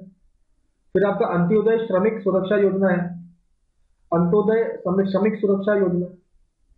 तो जो भी श्रमिक है उनको इंश्योरेंस वगैरह प्रोवाइड किया जाएगा, जिसमें इंडियन पोस्ट पेमेंट बैंक और ministry of labour and employment के द्वारा आपके श्रम योगी जो है, जो भी आपके श्रमिक हैं, उनके लिए कुछ वेलफेयर चीजें करी जाएंगी। अंत्योदय श्रमिक सुरक्षा योजना, ठीक है ना, मेनली इंश्योरेंस पर्पज से। फिर बात करते हैं हम लोग हरियाणा की। हरियाणा में आपका ये तो रिसेंट वाला ही है, हरियाणा अंत्योदय परिवार परिवहन योजना। तो हरियाणा में लोगों को बोला गया है, इसका शॉर्ट फॉर्म है हैप्पी। तो हैप्पी कर देंगे लोगों को, कैसे हैप्पी करेंगे? तो अंडर प्रिविलेज जो परिवार है उनको कहा गया है कि भाई आप हरियाणा के रोडवेज बसेस में फ्री ट्रैवल कर सकते हैं, तो आपके ट्रैवल का खर्चा बचा रहे हैं। जो अंडर प्रिविलेज फैमिलीज हैं इनके हरियाणा में, उनको कह रहे हैं कि भाई ट्रैवल आप फ्री कर सकते हैं, कोई दिक्कत नहीं। फिर झारखंड की बात करते हैं। झारखंड में आपने यूनिवर्सल पेंशन स्कीम है, सबको भाई पेंशन मिलेगा, ठीक है, लेकिन ये सबको कह रहे हैं यूनिवर्सल, लेकिन ट्रांसजेंडर जितने भी ट्रांसजेंडर्स हैं उनको 1000 रुपए पर मंथ आपका पेंशन मिलेगा, ऐसा झारखंड का है, ठीक है। याद करिए यूनिवर्सल पेंशन स्कीम हमने कौन सी कंट्री में पढ़ा था? बांग्लादेश में पढ़ा था, आई होप आपको याद होगा। तो अभी ये यूनिवर्सल पेंशन स्कीम है लेकिन ट्रांसजेंडर के लिए है। नेक्स्ट बात करते हैं कर्नाटका में। कर्नाटका में शक्ति स्कीम और गृह ज्योति योजना। गृह ज्योति नाम से क्या पता चलता है? घर की ज्योति, घर की ज्योति मतलब इलेक्ट्रिसिटी। तो 200 यूनिट से कम अगर आप यूज कर रहे हो तो आपके लिए फ्री एंजॉय। ये आपका कर्नाटका में किया गया। इसको शक्ति स्कीम, शक्ति स्कीम में फ्री बस सर्विस है। तो जो वुमेन और ट्रांसजेंडर्स के लिए आपका बस में आप फ्री ट्रैवल कर सकते हैं, तो बस में फ्री ट्रैवल करिए, घर में इलेक्ट्रिसिटी फ्री करिए। ये हमारा कर्नाटका का स्कीम है। नेक्स्ट बात करते हैं केरला की स्कीम की। केरला में आपका स्कीम है शुभ यात्रा स्कीम। शुभ यात्रा मतलब कहाँ यात्रा? अगर आप कहीं बाहर यात्रा कर रहे हैं, अगर आप बाहर जाके कुछ काम करना चाहते हैं, केरला में काफी लोग बाहर जाते हैं, अब्रॉड जाते हैं काम करने के लिए, तो उनको कहा गया है कि भाई 2 लाख का आप लोन ले सकते हो आसान शर्तों पे। तो ये केरला गवर्नमेंट का शुभ यात्रा स्कीम है। One playground one panchayat scheme कहां पर है? हर प्लेग्राउंड, एक प्लेग्राउंड आपका हर पंचायत में होना चाहिए, ताकि आपका स्टेट में स्पोर्ट्स का कल्चर, लोग भाई खेलेंगे स्पोर्ट्स, अभी तो स्पोर्ट्स में आगे आएंगे, तो स्पोर्ट्स में लोग आगे आए, उसके लिए ये स्कीम है, केरला की स्कीम है। आगे बढ़ते हैं भाई, मध्य प्रदेश की बात करते हैं भाई। India largest pumped water storage, India largest pumped water storage की बात है यहाँ पे। तो ग्रीन को ग्रुप है, गांधी सागर इन नीमच डिस्ट्रिक्ट एमपी में, ठीक है। ग्रीन को ग्रुप एमपी में, ठीक है। फिर आपके लाडली बहना हाउसिंग स्कीम की बात कर दी है हमने। लाडली बहना हाउसिंग स्कीम है, women of Ladli Behna scheme. Ladli Behna scheme के बारे में देखते हैं ना। देखिए लाडली बहना स्कीम में देखिए कुछ चीजें मिस करी थी यहाँ पे। तो भाई लाडली बहना स्कीम था एक, तो लाडली बहना हाउसिंग स्कीम में क्या है, वो सारी महिलाएं जो लाडली बहना स्कीम में ऑलरेडी एनरोल्ड है, उनको लाडली बहना हाउसिंग स्कीम का भी फायदा मिलना चाहिए। तो इस स्कीम में क्या है कि भाई 2 लाख तक का आपको पैसा मिल सकता है फाइनेंशियल असिस्टेंस। अगर आप अपना घर बनवाना चाहें तो अपना घर बनाने के लिए 2 लाख का फाइनेंशियल असिस्टेंस मिलेगा। किनको मिलेगा? वो सारी महिलाएं जो कि लाडली बहना स्कीम के अंतर्गत आती हैं, उन्हीं को मिलेगा। फिर बात करते हैं हम लोग मुख्यमंत्री कृषक मित्र योजना। मुख्यमंत्री कृषक मित्र योजना कहाँ की है? एमपी की ऑब्वियसली। तो एग्री जो अगर आप पंप्स लेते हैं, एग्रीकल्चरल पंप्स लेते हैं, तो उसके लिए आपको 50% सब्सिडी मिलेगी। अगर 3 हॉर्स पावर से ज्यादा उनका क्या कहते हैं पावर होगा, 3 हॉर्स पावर से ज्यादा का पंप अगर आप लेंगे तो 50% सब्सिडी एमपी गवर्नमेंट आपको दे देगी। तो ये आप कृषि में हेल्प करेगा, आपको इरिगेशन में हेल्प करेगा। तो ये हो गया फार्मर्स के लिए कृषक मित्र, लाडली बहना और आपका लार्जेस्ट पंप्ड वाटर स्टोरेज। तो लार्जेस्ट पंप्ड वाटर स्टोरेज में देखा था गांधीनगर में है, नीमच डिस्ट्रिक्ट। ग्रीन को ग्रुप ने एक प्राइवेट कंपनी है जो ये कर रही है, लार्जेस्ट पंप्ड वाटर स्टोरेज, ठीक है। नेक्स्ट बात करते हैं महाराष्ट्र की। महाराष्ट्र में हमने कहा कि फर्स्ट एक्सपोर्ट प्रमोशन पॉलिसी, पहला ऐसा स्टेट है जो एक्सपोर्ट प्रमोशन पॉलिसी ला रहा है, चाहता है महाराष्ट्र की उनका एक्सपोर्ट बढ़े, तो एक्सपोर्ट के प्रमोशन की पॉलिसी महाराष्ट्र गवर्नमेंट आती है। उसके बाद लाडकी योजना है, उसमें 1 लाख रुपए दिया जाएगा। 1000 आपके डॉटर्स जिनकी फैमिली इनकम 1 लाख से कम है, मतलब एक बच्चियां जिनकी आपकी फैमिली इनकम 1 लाख से कम है, उनको 1 लाख रुपए दिया जाएगा, लेक लाडकी योजना। उसके बाद भगवान बिरसा मुंडा रोड की, तो आपके 17 ट्राइबल डिस्ट्रिक्ट हैं, उनको रोड से कनेक्ट करेंगे। भाई रोड से कनेक्ट करेंगे तभी वो आपके मेन सोसाइटी से जुड़ पाएंगे। ट्राइबल एरिया 17 ऐसे ट्राइबल डिस्ट्रिक्ट हैं जिनको रोड से जोड़ा जाएगा इन भगवान बिरसा मुंडा रोड की। उसके बाद आपका पॉलिसी आई पॉलिसी है, ये आपका टूरिज्म पॉलिसी है आई। तो आपसे पूछेगा आई जो टूरिज्म पॉलिसी है वो कहाँ की है? महाराष्ट्र की है, ठीक है। नेक्स्ट बात करते हैं एशिया का लार्जेस्ट क्लस्टर डेवलपमेंट प्लान। सबसे लार्जेस्ट क्लस्टर डेवलपमेंट कहाँ हो रहा है भाई? थाने में हो रहा है। कौन करा रहा है? सिडको, ठीक है। सिडको थाने में सबसे लार्जेस्ट क्लस्टर डेवलप कर रहा है आपका एशिया का। फिर नमो शीतकारी महासम्मान निधि है, ये क्या है कि भाई 6000 तो आपका मतलब पीएम किसान में मिलता है, और एडिशनल आपका 6000 दिया जाएगा इन नमो शीतकारी महासम्मान निधि में, ठीक है। तो ये 12000 रुपए मिलेंगे फार्मर्स को। तो ये हो गया नमो शीतकारी महासम्मान निधि। नेक्स्ट मेघालय में सोलर मिशन है, सीएम सोलर मिशन मेघालय में स्टार्ट हुआ। ओडिशा की बात करें तो आपके मुख्यमंत्री संपूर्ण पुष्टि योजना, तो नाम से पता चल रहा है भाई nutritional needs, basically nutritional needs किसकी? आपके मदर्स की आपकी गर्ल्स की और बच्चों की पुष्टि योजना। मोह घरा स्कीम, घर मतलब पता है ना हाउसिंग, तो आपके मिडिल और लो इनकम लोगों को हाउसिंग के लिए आपका ये स्कीम है, उसमें ऐसे असिस्टेंस मिलेगा। अबधा स्कीम, अबधा मतलब augmented infrastructure and development of heritage and architecture. तो ये आपके जो भी आपके कल्चरली इंपॉर्टेंट जो इंफ्रास्ट्रक्चर है उसको बिल्ड करना, उसके अराउंड आपका इंफ्रास्ट्रक्चर डेवलप करना, जो भी कल्चर से रिलेटेड जो आपके मॉन्यूमेंट्स हैं उनके आसपास इंफ्रास्ट्रक्चर डेवलप करने का ये स्कीम है, अबधा स्कीम। ओडिशा के बाद आते हैं राजस्थान। तो उन्होंने क्या है कि green hydrogen policy, green hydrogen बनाना चाह रही है राजस्थान, और एम है कि 20% ऑफ इंडिया एक्सपोर्ट करना, ये एम है राजस्थान का। उसके बाद बात करते हैं free Annapurna food packet scheme. तो फूड पैकेट बांट रही है, free Annapurna food packet scheme आपका राजस्थान बांट रही है। नेक्स्ट, तेलंगाना का साहस इनिशिएटिव। साहस इनिशिएटिव क्या है कि भाई सेक्सुअल हैरेसमेंट नहीं होना चाहिए वर्क प्लेस में, साहस। उसके बाद गीता कर मिकुला इंश्योरेंस स्कीम है, ये किसके लिए है? 5 लाख मिलेगा death for Todi types. Todi types क्या होता है? ताड़ी कहते हैं ना, ताड़ी। तो आपका पेड़ होता है ताड़ का पेड़, ताड़ के पेड़ में चढ़ते हैं और वहां से मतलब इकट्ठा करते हैं, तो चढ़ते समय हो सकता है कोई गिर जाए, डेथ हो जाए, उस केस में 5 लाख रुपए मुआवजा दिया जाएगा। ये गीति का कार्मिकुला इंश्योरेंस स्कीम है। साहस स्कीम भी देख लिया हमने, तो ये सारे स्कीम तो हम लोगों ने देख लिए, आई होप ये याद रहेंगे। ठीक है, और आगे बढ़ते हैं। उसके बाद खिलाड़ी प्रोत्साहन, खिलाड़ी प्रोत्साहन योजना। मुख्यमंत्री खिलाड़ी प्रोत्साहन किसके लिए है भाई? आपको 2 से 10 हजार रुपए स्पोर्ट्स इक्विपमेंट खरीदने के लिए दिए जाएंगे। ठीक है, 14 से 23 साल की उम्र के एज के बच्चों के लिए है, ठीक है ना। तो ये बच्चे अगर फिर खेलना चाहते हैं तो 2 से 10 हजार रुपए तक का इक्विपमेंट खरीद सकते हैं साथ में। ठीक है, तो ये खिलाड़ियों को प्रोत्साहन दे रहे हैं। तो यहाँ पे आपको पुराना याद करिए कि one panchayat one sports one, अरे वो केरला का स्कीम कौन सा था? वन सेंटर और one playground. One panchayat one playground कौन से स्टेट का है? केरला का है, याद करिए। ठीक है, फिर बात करते हैं यूपी की। भाई देखिए, यूपी हर घर सोलर अभियान। ठीक है, तो ये हर जगह नहीं चालू हुआ है, ये हर घर कह रहे हैं, लेकिन हर घर में नहीं हो रहा, वाराणसी और लखनऊ में है। अगर आप 6,000 मेगावाट का सोलर रूफटॉप प्लांट लगाना चाहते हैं तो यूपी सोलर एनर्जी पॉलिसी के तहत आप मदद ले सकते हैं गवर्नमेंट की, बाई यूपी एनईडीए के द्वारा मदद मिलेगी, दी जाएगी आपको। लेकिन तब अगर आप लखनऊ और वाराणसी में रहते हैं तो आपके लिए ये स्कीम हर घर सोलर अभियान। फिर एस्पायरेशन सिटी प्लान। तो नीति आयोग ने यूपी के 762 अर्बन लोकल बॉडीज में से 100 अर्बन लोकल बॉडीज को एस्पायरेशनल सिटी बनाने का प्लान कर रहा है, सिलेक्ट किया है 100 को केवल। ठीक है, फिर नंदिनी कृषक समृद्धि योजना। नंदिनी कृषक समृद्धि योजना में आपका मिल्क प्रोडक्टिविटी बढ़ाना चाहते हैं, तो जो भी दूध देने वाली गाय है, increasing milk productivity, 50% subsidy unit of, मतलब जो भी दूध देने वाली गाय है उनको खरीदने के लिए आपको 50% सब्सिडी मिलेगी। तो अब ये क्या सबको मिलेगा? अगर मैं कल कहूँ कि मेरे मेरे को 2 गाय खरीदनी है और 2 गाय खरीदने के लिए मेरे को हेल्प दीजिए गवर्नमेंट, तो गवर्नमेंट तब नहीं देगी आपको हेल्प।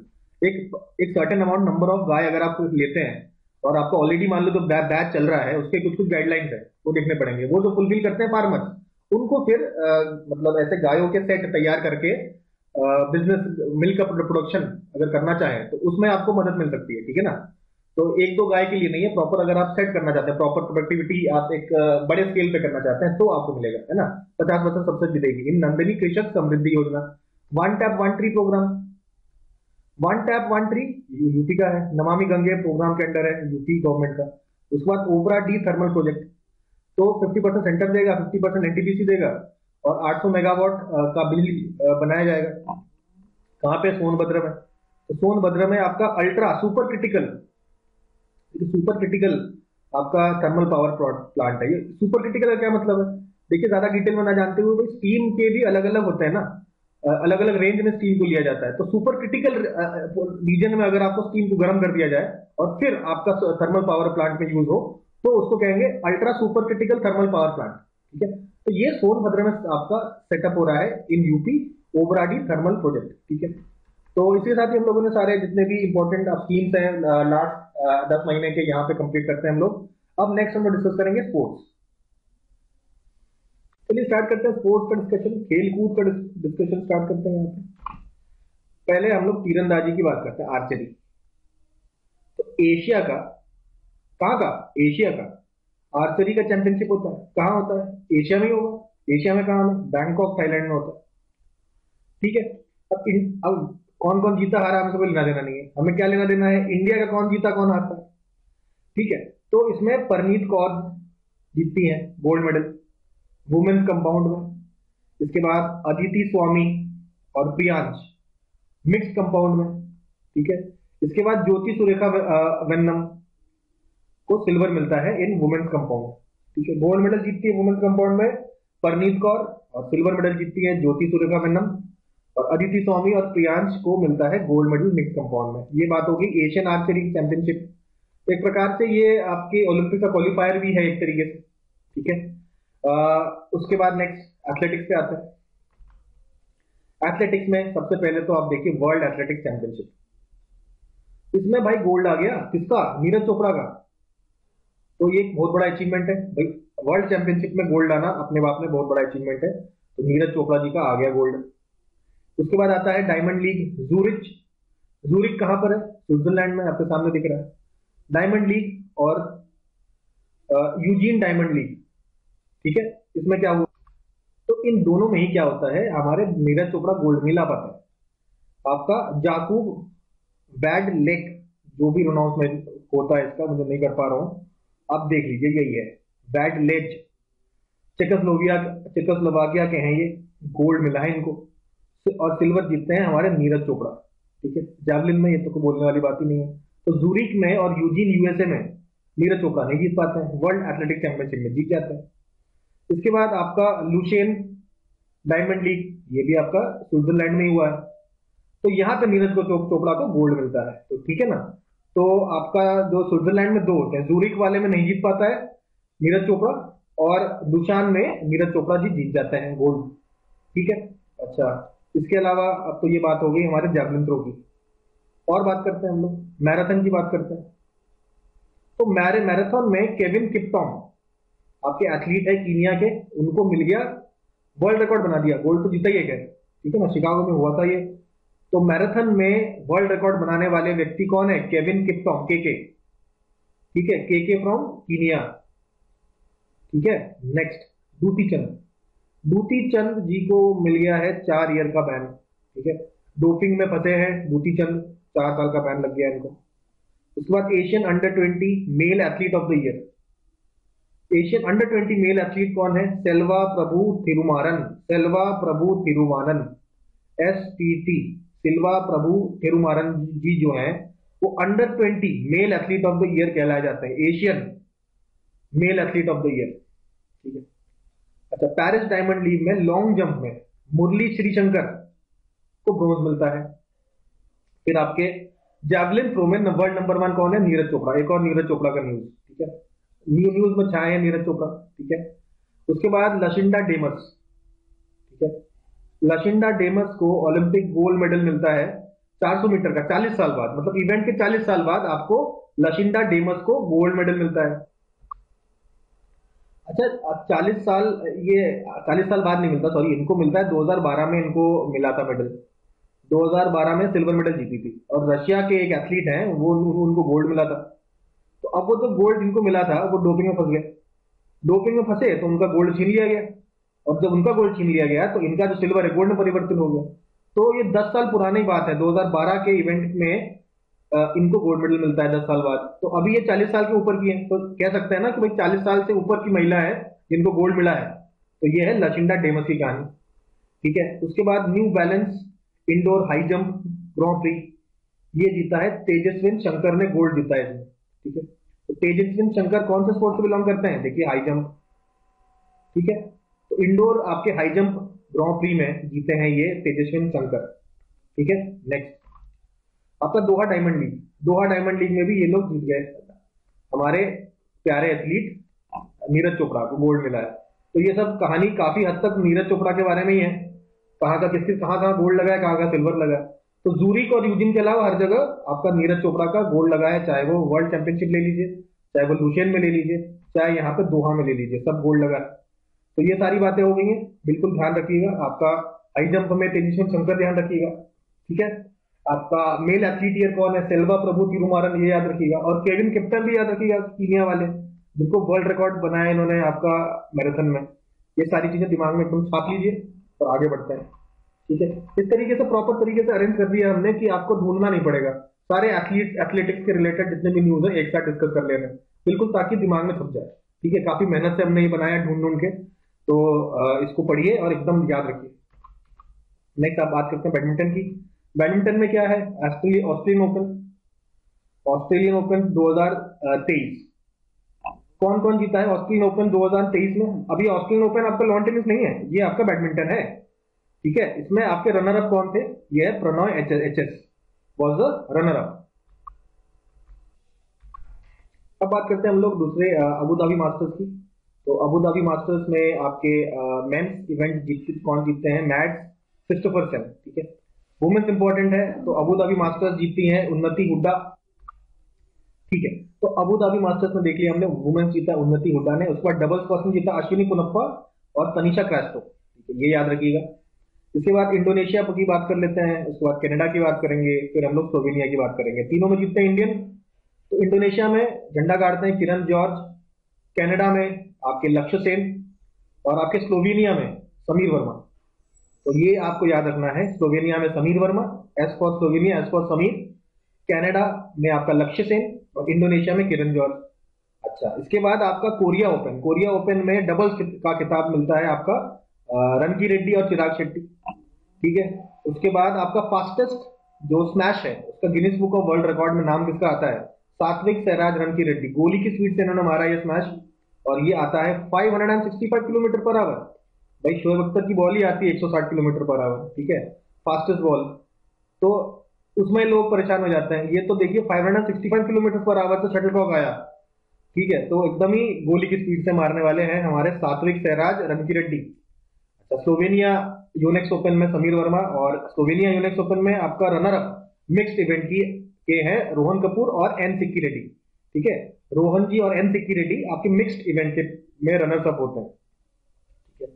तो फिर से एक बार देख लेंगे हम लोग, बहुत इसके अलावा और है, चलो ठीक है, उसको देखते हैं। इस पेज की बात कर लेते हैं। भाई देखो, ऑस्ट्रेलिया में एच एस प्रोनॉय, यहाँ दिख रहे हैं आपको, H S Pronoy runner up हुए हैं, ठीक है। स्लोवेनिया में आपके मिक्स में रनर अप याद रखिए रोहन कपूर और एन सिक्की रेड्डी, ठीक है। जीतने की बात है, जहां भी आपको डबल्स में दिखे, डबल्स में तो रनकी रेड्डी और चिराग शेट्टी ही मतलब जीत रहे हैं सारे, ठीक है। तो कोरिया ओपन जीते हैं। Slovenia S for Slovenia, S for Sameer. Indonesia में याद रखिए कौन? किरण जॉर्ज। कनाडा में कौन? लक्ष्य सेन। और फास्टेस्ट तो आपको याद रहेगा ही, अबू धाबी मास्टर्स में उन्नति हुडा वुमेन्स जीतती हैं, ठीक है। अश्विनी पोनप्पा और तनिषा क्रास्टो डबल्स जीतते हैं वुमेन्स डबल्स, ठीक है। ऑस्ट्रेलियन ओपन में हमने देखा प्रणय हमारे रनर अप रहते हैं। इतना आई होप याद हो गया होगा। आगे बढ़ते हैं हम लोग इंडोनेशिया पोस्ट में। अच्छा, इंडोनेशिया मास्टर्स किरण जॉर्ज जीते हैं। इंडोनेशिया ओपन, इंडोनेशिया मास्टर था, वो इंडोनेशिया ओपन है। डबल्स में हमेशा देखिए रनकी रेड्डी और चिराग शेट्टी ने झंडा गाड़ा हुआ है। दुबई में चले जाइए, दुबई में किसको कौन झंडा गाड़ेंगे? रनकी रेड्डी और Chirag Shetty. Yonex Swiss open चले आइए, झंडा किसने गाड़ा? रनकी रेड्डी चिराग शेट्टी में। तो डबल्स इवेंट की अगर बात करें तो भैया जहां भी ये जाते हैं वहां जीत के जाते हैं, चाहे दुबई हो, चाहे स्विट्जरलैंड हो, चाहे इंडोनेशिया हो, ठीक है। इसके अलावा Syed Modi India International Badminton Championship, Babu Banarasi Das Badminton Academy Lucknow में है। उसका इनॉग्रेशन आपका उत्तर प्रदेश में योगी आदित्यनाथ जी ने किया था। तो अभी ये इंपॉर्टेंट इसलिए है कि भाई इंडिया में हुआ था ये सैयद मोदी इंटरनेशनल बैडमिंटन, और इससे ज्यादा इंपॉर्टेंट क्यों है? क्यों लखनऊ में हुआ था, ठीक है। तो सैयद मोदी आपका बैडमिंटन चैंपियनशिप जो है मेन सिंगल्स जीता है ची यू जेन, और वुमेन सिंगल किसने जीता है? नजोमी ओकुहारा। तो नजोमी ओकुहारा जापान की हैं, और मेन सिंगल्स में चाइनीज ताइपेई के हैं ची यू जेन। आई होप ये याद करने की कोशिश करिए, ठीक है। बाकी डबल्स में तो आपके चिराग शेट्टी और आपको रनकी रेड्डी जी ने याद करने की कुछ बचा नहीं है, इसमें तो कोई बात ही नहीं है, आप देख के मारिए सीधा, ठीक है। फिर बात करते हैं, आगे आते हैं अगला चेस, ठीक है। चेस की बात करते हैं। तो वुमेन्स चेस वर्ल्ड चैंपियनशिप होता है कहाँ? चाइना में होता है। तो चाइना में होता है, जीतते भी चाइनीज है, जू वेंजुन, ये देखिए इनकी पिक्चर है चेस खेलते हुए, जू वेंजुन। जू वेंजुन जी है आपके चेस वर्ल्ड चैंपियन वुमेन्स। उसके बाद फीडे चेस वर्ल्ड कप आपका बाकू में हुआ था। तो प्रज्ञानंदा जो है हमारे भारत के ग्रैंड मास्टर, वो मैग्नस कार्लसन से हार जाते हैं। ऑब्वियसली मैग्नस कार्लसन जीतते हैं, ठीक है। तो चेस वर्ल्ड कप में किसने कौन जीता है? Magnus Carlsen. रनर अप रहे हैं प्रज्ञानंदा। फिर आपके FIDE women's chess world cup, ये तो मेंस की बात होगी, वुमेन्स वर्ल्ड कप जीता। ऑब्वियसली हुआ कहाँ है? बाकू में ही है सारा। आपसे पूछा जाए चेस का वर्ल्ड कप कहाँ हुआ है फाइट के द्वारा, फीडे के है या फाइट का ही है, तो बाकू में हुआ, अजरबैजान। मैग्नस कार्लसन मेंस जीतते हैं, किसको हराते हैं? प्रज्ञानंदा को। वुमेन्स कौन जीतती है? एलेक्जेंड्रा गारिया चाकिया, गारिया चाकिया जी हैं, ठीक है। ये देखिए ये गारिया चाकिया जी हैं, ये जीत गई हैं, ठीक है। अच्छा, इसके अलावा बाकू में आपका चेस ओपन भी होता है, बाकू चेस ओपन 2023। इसके विनर होते हैं लियोन ल्यूक मेंडेसा इंडिया के, और दिव्या देशमुख को टाइटल ऑफ इंटरनेशनल मास्टर्स मिलता है, ठीक है ना। 12वीं आपकी होती है खिलाड़ी जिनको ये टाइटल ऑफ इंटरनेशनल मास्टर्स मिलता है, ठीक है ना। World number 1, under 6 world number 1 6 साल के बच्चों का भी चेस हो रहा है। तो अंडर 6 में वर्ल्ड नंबर 1 है अनुप्रिया यादव, प्रयागराज की है, नैनी की है, तो याद रखिए। तो क्या क्या याद रखना है, वर्ल्ड चैंपियनशिप कौन है, वुमेन वर्ल्ड चैंपियनशिप में देखा जू वेंजुन, वर्ल्ड कप 2 हुआ, मेंस तो याद रहेगा, वुमेन्स याद करिए आपका अलेक्जेंड्रिया गाराचाकिया है यहाँ पे, ठीक है ना। इसके अलावा आपका बाकू चेस ओपन हमारे लियोन लीग जीतते हैं, दिव्या देशमुख को मिलता है इंटरनेशनल मास्टर्स, और अनुप्रिया यादव बनती है अंडर 6 वर्ल्ड नंबर 1, प्रयागराज की है, नैनी की है, तो ये इंपॉर्टेंट हो जाता है, ठीक है ना। आगे बढ़ेंगे हम लोग। अच्छा, ये अभी रिसेंट का न्यूज है कि वैशाली रमेश बाबू, ये आपके 84th चेस ग्रैंड मास्टर बनती है। तो ये आपकी कौन है, ये आपका आर प्रज्ञानंदा जो है ना, जो वर्ल्ड कप में रनर अप थे, तो उन्हीं की बड़ी बहन है, ठीक है। तो ये बनती है इंडिया की तीसरी women grand master, third women grand master. Koneru Humpy का नाम सुना होगा, पहली ग्रैंड मास्टर थी ये इंडिया की।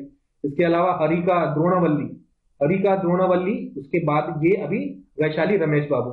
तो रमेश बाबू उनके पिताजी का नाम है, तो रमेश बाबू के क्या कहते हैं बेटे आर प्रज्ञानंदा भी ग्रैंड मास्टर है, और उनकी बड़ी बहन अब बन गई है ग्रैंड मास्टर वैशाली रमेश बाबू। ये तो चेस के न्यूज हो गए। चेस के अलावा अगले स्पोर्ट्स में पहुंचते हैं, ये है हम सबका फेवरेट, इंडिया का फेवरेट, क्रिकेट, ठीक है। क्रिकेट की बात करते हैं, देखिए।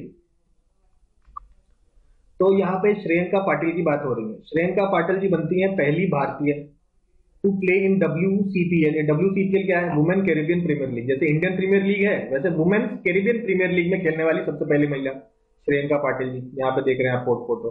अच्छा, उसके अगला न्यूज है हरमनप्रीत कौर जी सस्पेंड हो गई है 2 मैच के लिए, क्योंकि बांग्लादेश के साथ कुछ लड़ाई झगड़ा कर लिया था, उसके चक्कर में इनको सस्पेंड कर दिया गया था 2 मैच के लिए, ठीक है। उसके बाद आपके क्रिकेट वर्ल्ड कप की बात हो रही है, ठीक है। सुनते ही हम लोग थोड़े दुखी जरूर हो जाते हैं, लेकिन न्यूज तो याद रखनी पड़ेगी। देखिए, इनके तो क्रिकेट वर्ल्ड कप के लिए 2 मैस्कट रिलीज किए गए थे, एक मेल मैस्कट, एक फीमेल मैस्कट। तो मेल मैस्कट को इनॉग्रेट किया था यश धूल ने, ठीक है, ये अंडर 19 कैप्टन रह चुके हैं। इसके अलावा शेफाली वर्मा ने आपके फीमेल जो मैस्कट है उसको अनवील किया है, तो ये बात हो जाती है। ईरानी कप का 60वां एडिशन खेला जा रहा है, रेस्ट ऑफ इंडिया ने जीता ईरानी कप, याद रखिए किसने जीता ईरानी कप, रेस्ट ऑफ इंडिया। फिर रोहित शर्मा सबसे ज्यादा आपके सेंचुरीज बना चुके हैं, वर्ल्ड कप में सबसे ज्यादा सेंचुरीज बनाने वाले हो चुके हैं। इसके अलावा एक और रिकॉर्ड इनके नाम है, सबसे ज्यादा छक्के मारने वाले, सारे फॉर्मेट मिला के इन्होंने 500 से 50 से ऊपर छक्के मार दिए हैं।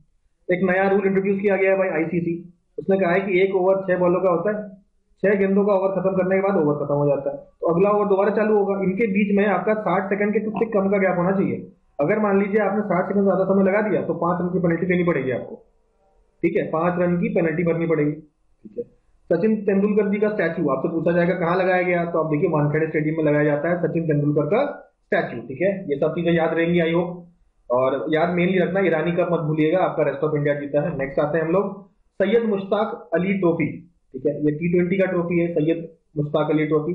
तो ये कौन जीतता है, पंजाब जीतती है, ठीक है, पंजाब जीत जाती है सैयद मुश्ताक अली। इसके अलावा ICC ने सस्पेंड कर दिया श्रीलंकन बोर्ड को, ठीक है। इसके बाद ICC ने आपके ट्रांसजेंडर्स इन वुमेन टीम बैन कर दिया गया।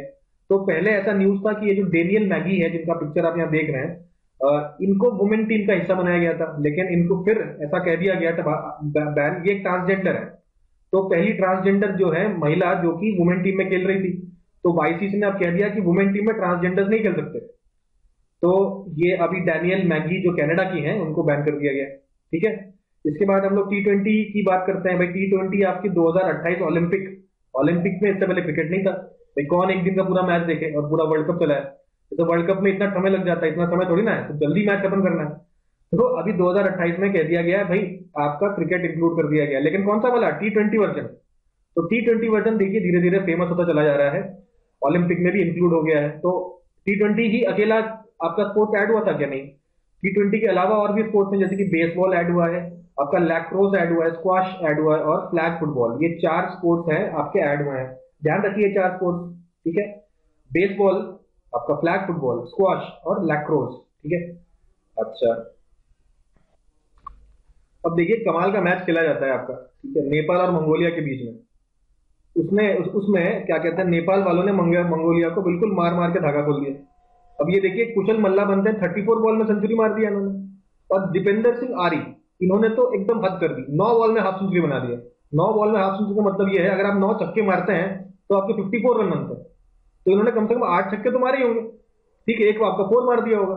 तो पूरे बाउंड्रीज में लगातार इन्होंने बाउंड्रीज मारी है 9, तब जाके इनके 9 बॉल में हाफ सेंचुरी कंप्लीट हुई है। ठीक है, तो ये कुशल मल्ला और दीपेंद्र सिंह आर्य इतना तेज इन्होंने बना दिया, शायद ही टूटे ये रिकॉर्ड। तो एक ही मैच में कई सारे आपके मतलब ताबड़तोड़ बैटिंग की नेपाल ने मंगोलिया के खिलाफ। ठीक है, तो एशियन गेम्स में हुआ था आई गेस ये वाला आपका match. Next, youngest person to score century in T20। तो अभी इसी में आपके एशियन गेम्स में यशस्वी जायसवाल ने सेंचुरी ठोक दिया, और सबसे youngest person to score T20 century बन गए आपके यशस्वी जायसवाल। तो ये सब क्रिकेट की न्यूज है। आई होप ये तो बिल्कुल ही गलत नहीं होने चाहिए। ठीक है, हमारा फेवरेट गेम है क्रिकेट। ये याद रखिए, सैयद मुश्ताक अली कौन जीता है? पंजाब जीती है। और पहले ईरानी कप के कौन जीता था? ईरानी कप कौन जीता था? Rest of India. ये सब छोटी मोटी आपको याद रहेंगी। नेक्स्ट भाई, क्रिकेट वर्ल्ड कप के बारे में कुछ इंपॉर्टेंट बात है। सबसे ज्यादा रन कौन बनाया है? तो विराट कोहली ने बनाया है 765। तो वर्ल्ड कप के इतिहास में किसी भी एक भी एडिशन ऑफ वर्ल्ड कप में सबसे ज्यादा रन बनाने वाले प्लेयर बन गए विराट कोहली। 565 इससे पहले किसने नहीं बनाया एक एडिशन में। ठीक है, तो एडिशन का और ओवरऑल भी सबसे हाईएस्ट इन्हीं का है। मतलब किसी भी वर्ल्ड कप में आपका 765 हाईएस्ट है। इसमें तो है ही हाईएस्ट। सबसे ज्यादा विकेट को किसने लिया इस एडिशन में? केवल इस एडिशन में वो है मोहम्मद शमी ने 24 विकेट ले लिए। Player of the tournament golden bat ये हमारे विराट कोहली हैं, और 50वीं सेंचुरी मार दी इन्होंने। ठीक है, इसके अलावा player of the match final में ट्रेविस हेड ने ऑस्ट्रेलिया को जिता दिया। ठीक है, और उसके बाद मोस्ट सेंचुरीज, ये न्यूज पढ़ते हुए मेरे को बड़ा दुख हो रहा है अंदर से, लेकिन ठीक है पढ़ना तो पड़ेगा ही। ठीक है, सबसे ज्यादा सेंचुरी किसने मारा इस वर्ल्ड कप में? क्विंटन डिकॉक ने। ठीक है, most centuries, overall most centuries obviously Rohit Sharma ने 7 सेंचुरी मारे, लेकिन इसी वर्ल्ड कप में सबसे ज्यादा सेंचुरी ठोकने वाले कौन है? Quinton de Kock. उसके बाद सबसे ज्यादा छक्के मारने वाले रोहित शर्मा, 31 छक्के मारे पूरे एडिशन में। सबसे ज्यादा सेंचुरी ओवरऑल इस एडिशन में नहीं है, इस एडिशन में सबसे सेंचुरी बनाई किसने? क्विंटन डिकॉक ने। ओवरऑल सारे वर्ल्ड कप मिलाकर सबसे ज्यादा सेंचुरी किसने बनाया? रोहित शर्मा ने। उसके बाद fastest century in the world cup overall और इस एडिशन का ये है ग्लेन मैक्सवेल। 40 बॉल में सेंचुरी, सबसे फास्टेस्ट सेंचुरी है चाहे कोई वर्ल्ड कप ले लीजिए ओवरऑल, और इस एडिशन का तो है ही सबसे फास्टेस्ट।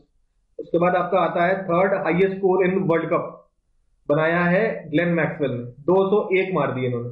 ठीक है, और इसके बाद एक इंटरेस्टिंग आपका ये भी पता है आपको कि टाइम आउट होने वाले सबसे पहले पर्सन, मतलब एक रूल है क्रिकेट में कि इतने टाइम के अंदर आपको पिच में आना पड़ेगा और आपको गार्ड लेना पड़ेगा बॉल झेलने के लिए।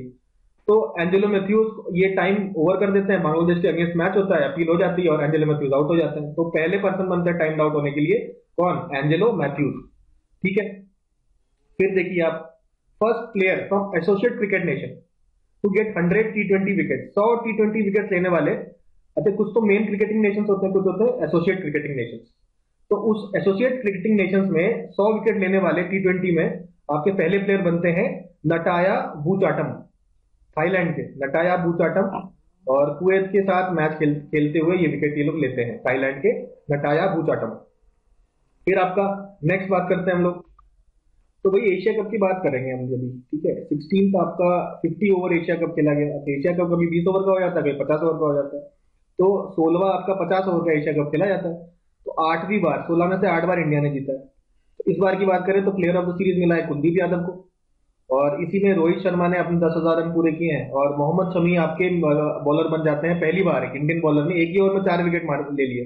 ठीक है, श्रीलंका के साथ इस मैच में ये हुआ था। ठीक है, अच्छा, विराट कोहली ने 13,000 रन भी कंप्लीट कर लिए, सबसे तेजी से बनाने वाले 267 इनिंग से बनाए इन्होंने 13,000 रन। तो ये बेसिकली आपके 5वें इंटरनेशनल क्रिकेटर बनते हैं जिन्होंने 13,000 रन बनाए, और सचिन तेंदुलकर के बाद दूसरे इंडियन बनते हैं, और सबसे तेजी से बनाए इन्होंने।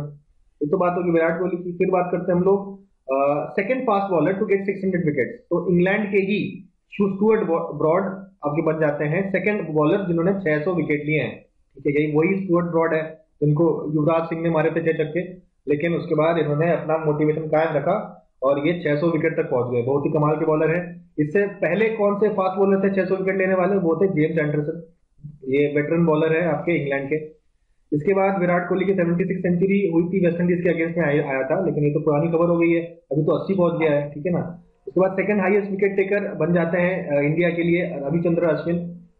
अच्छा, 7 विकेट, एक T20 में 7 विकेट लेने वाले आपके बॉलर बनते हैं सियाजुल इद्रुस, मलेशिया के। ठीक है, सियाजुल इद्रुस हैं, ये 7 विकेट ले लिए इन्होंने। अच्छा, टीम इंडिया का जो जर्सी का स्पॉन्सर कौन है? Dream eleven. देखते होंगे, ड्रीम इलेवन की जर्सी पहनते हैं इंडियन क्रिकेट टीम। अच्छा, emerging emerging team cricket Asia cup हुआ था, तो पाकिस्तान जीत गया, ठीक है। उसके बाद शकील साउद पाकिस्तान का प्लेयर है, जो कि आपके 7 टेस्ट में लगातार हाफ सेंचुरी बनाता है, कंसेक्यूटिव हाफ सेंचुरीज इन लगातार 7 टेस्ट, ये है शकील साउद, ठीक है।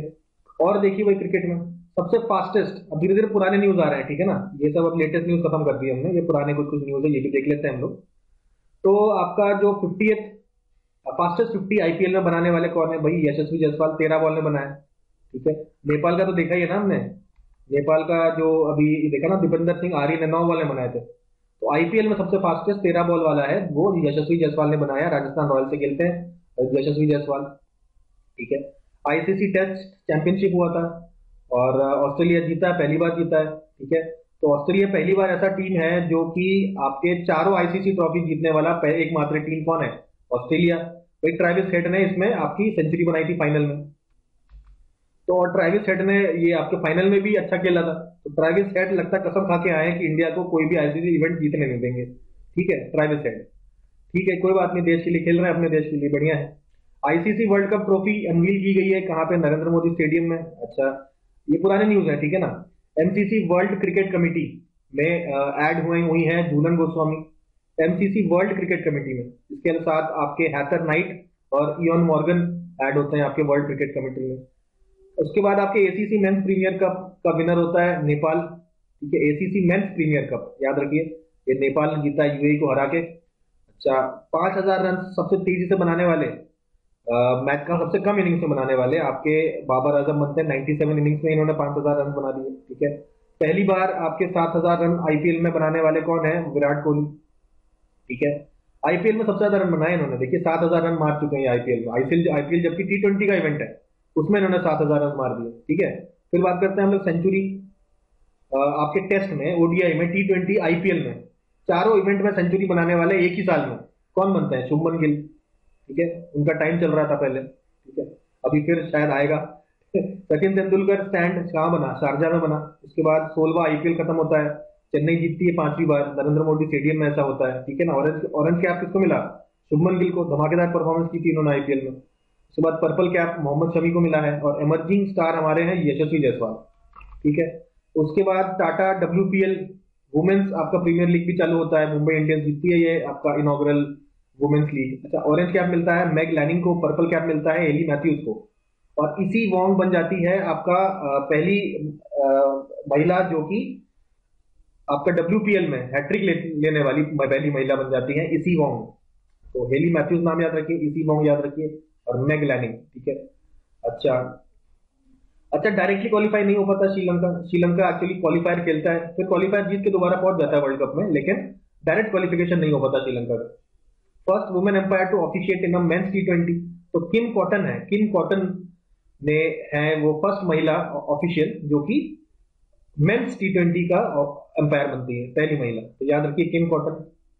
खैर ऐसे पुराने न्यूज हो गए हैं, थोड़ा इंपॉर्टेंस में थोड़ा कम हो जाते हैं, लेकिन फिर भी देख लीजिए एक बार। International Cricket Council announce 3 new inductees into Cricket hall of, ये लेटेस्ट है, ठीक है। नवंबर 2013 में ऐसा हुआ था कि क्रिकेट हॉल ऑफ फेम में आपके ऐड हुए हैं आपके वीरेंद्र सहवाग, डायना एडुलजी और अरविंदा डिसिल्वा। तो डायना एडुलजी कौन है? ये आपके आपके इंडियन वुमेन टीम की कैप्टन रह चुकी हैं, ठीक है ना। तो ये सबसे पहली ऐसी महिला है जिनको आपको क्रिकेट हॉल ऑफ फेम में एंट्री मिली है, first women, Indian women to get entry in the, ये इंपॉर्टेंट है, ये लेटेस्ट न्यूज है, ठीक है ना, इसको स्टार मार्क लगा देते हैं बिल्कुल प्रॉपर तरीके से। तो वीरेंद्र सहवाग की एंट्री होती है, और डायना एडल्जी याद रखिए, डायना एडल्जी याद रखिए, बिल्कुल स्टार मार्क लगा दीजिए, क्यों? पहली महिला है ना, पहला महिला जिनको एंट्री मिलती है क्रिकेट हॉल ऑफ फेम में, ठीक है। अच्छा, इसके अलावा क्रिकेट के न्यूज कई सारे हैं, खत्म ही नहीं हो रहे। देखिए MS धोनी जो है उनको इज्जत दी गई है, ये सब लेटेस्ट न्यूज है, ठीक है, सारे लेटेस्ट न्यूज जितने भी क्रिकेट के भी देख रहे हैं आप, तो इसको ध्यान में रखना है। तो MS धोनी का जर्सी नंबर 7 को रिटायर कर दिया गया है, अब किसी को ये जर्सी पहनने का सौभाग्य मिलेगा नहीं। इससे पहले जर्सी नंबर 10 को भी रिटायर कर दिया गया है, जर्सी नंबर 10 भी अभी किसी को नहीं दिया गया है। तो जर्सी नंबर 7 और जर्सी नंबर 10 इसके बाद से कोई भी नहीं पहनेगा। तो सचिन का था 10 नंबर, और अभी 7 नंबर जर्सी को भी रिटायर किया गया है। विजय हजारे ट्रॉफी होता है 31वां एडिशन, कौन जीतता है? हरियाणा। विजय हजारे ट्रॉफी कौन जीतता है? याद रखिए, हरियाणा, ठीक है, राजस्थान डिफीटेड राजस्थान में 30 रन, बहुत अच्छी बात है। सबसे महंगे खिलाड़ी आईपीएल में आपके बन जाते हैं 24 करोड़, 24.75 करोड़ मिलता है, और कोलकाता नाइट राइडर्स खरीदती है मिचेल स्टार्क को, ऑस्ट्रेलिया के मोस्ट एक्सपेंसिव प्लेयर बनते हैं ये। ठीक है, 10th edition of ACC under 19 Asia cup. तो एसीसी अंडर 19 एशिया कप, ठीक है, ये बांग्लादेश जीतता है, बीटिंग यूनाइटेड अरब एमिरेट्स, ठीक है, इन द फाइनल। अब आते हैं हम लोग फुटबॉल में। क्रिकेट के सारे न्यूज हम लोगों ने कवर किए, बहुत सारे न्यूज है क्रिकेट के। अब आते हैं फुटबॉल पे। फुटबॉल की बात करें तो फीफा वुमेन्स वर्ल्ड कप की बात करेंगे। अब गेम्स की बात करते हैं, गेम्स, ठीक है, नेशनल इंटरनेशनल गेम्स सारे देखेंगे। World police and fire games कहाँ पे हुआ था? पुलिस एंड फायर गेम्स हुआ था कनाडा में, विनिपेग। मैस्कॉट था तागो। कनाडा में हुआ था, जीता कौन था? कनाडा। इंडिया आया थर्ड, ये इंपॉर्टेंट है, ठीक है ना। पुलिस फायर गेम्स में इंडिया थर्ड आती है, कनाडा फर्स्ट आती है। होता कहाँ है? कनाडा में। मैस्कॉट होता है टाबो। 31st नेशनल गेम्स कहाँ होता है? वेन्यू होता है इसका गोवा। मैस्कॉट होता है मोगा, और स्पॉन्सर होता है पेटीएम। जीतता कौन है? तो सबसे ज्यादा फर्स्ट रैंक पे महाराष्ट्र होता है, सबसे ज्यादा मेडल्स लेने वाला। यूपी का प्रदर्शन इतना खास अच्छा नहीं होता, 15वें पोजीशन पे आता है। तो महाराष्ट्र के बाद सर्विसेज और फिर हरियाणा, ठीक है। फिर आते हैं हम लोग पैरा एशियन गेम्स, जहां पे हमारा नॉर्मल एशियन गेम्स हुआ था वो भी चाइना में था, और पैरा एशियन गेम्स भी चाइना में है। तो इंडिया के मेडल्स हैं आपके 29 गोल्ड, 31 सिल्वर, 51 ब्रोंज, ठीक है। अब हुआ क्या, इसमें कुछ वर्ल्ड रिकॉर्ड बन गए।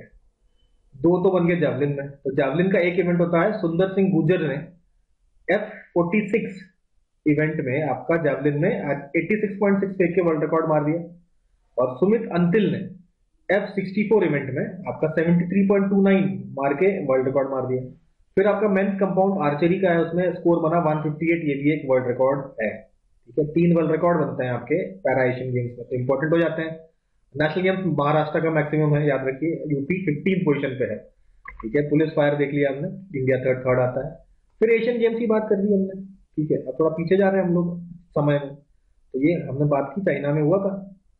अच्छा, 4 साल बाद फिर होना है, कहाँ होगा? जापान में होगा, ठीक है। मैस्कॉट क्या है? चेन चेन कॉन्ग लियन लियन, ठीक है। तो ये तो याद हो जाएगा, चेन चेन कॉन्ग लियन लियन, ये आपका मैस्कॉट मेमोरी ऑफ जिन ज्ञान, ठीक है।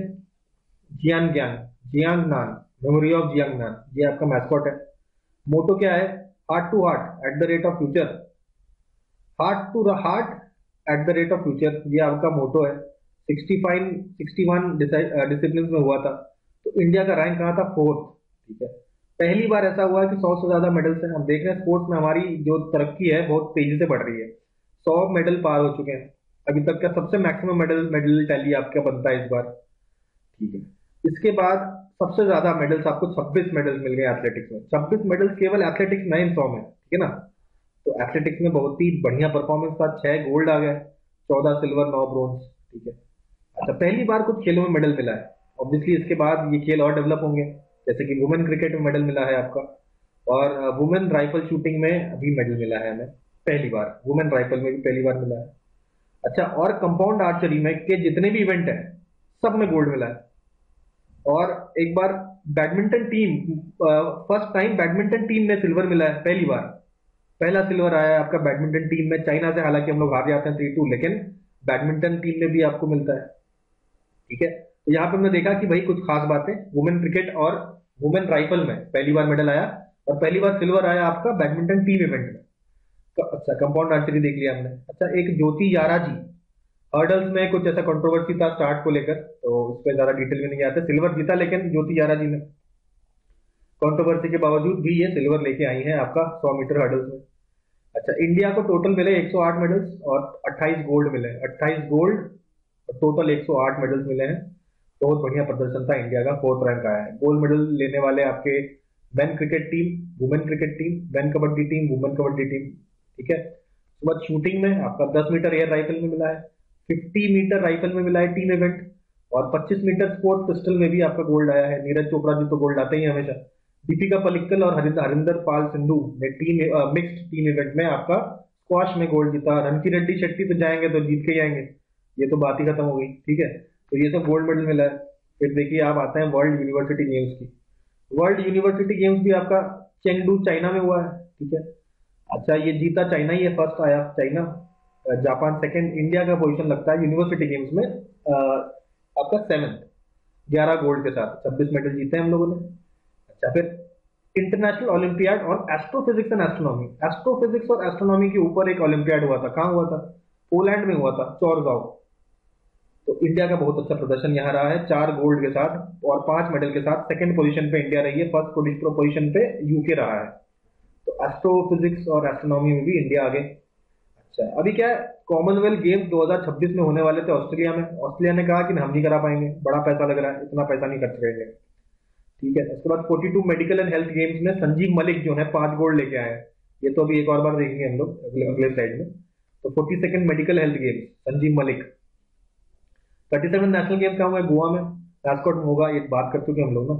तो नेशनल गेम्स गोवा में हुआ। फिर आपसे पूछेगा खेलो इंडिया यूनिवर्सिटी गेम्स कहाँ पे हुआ?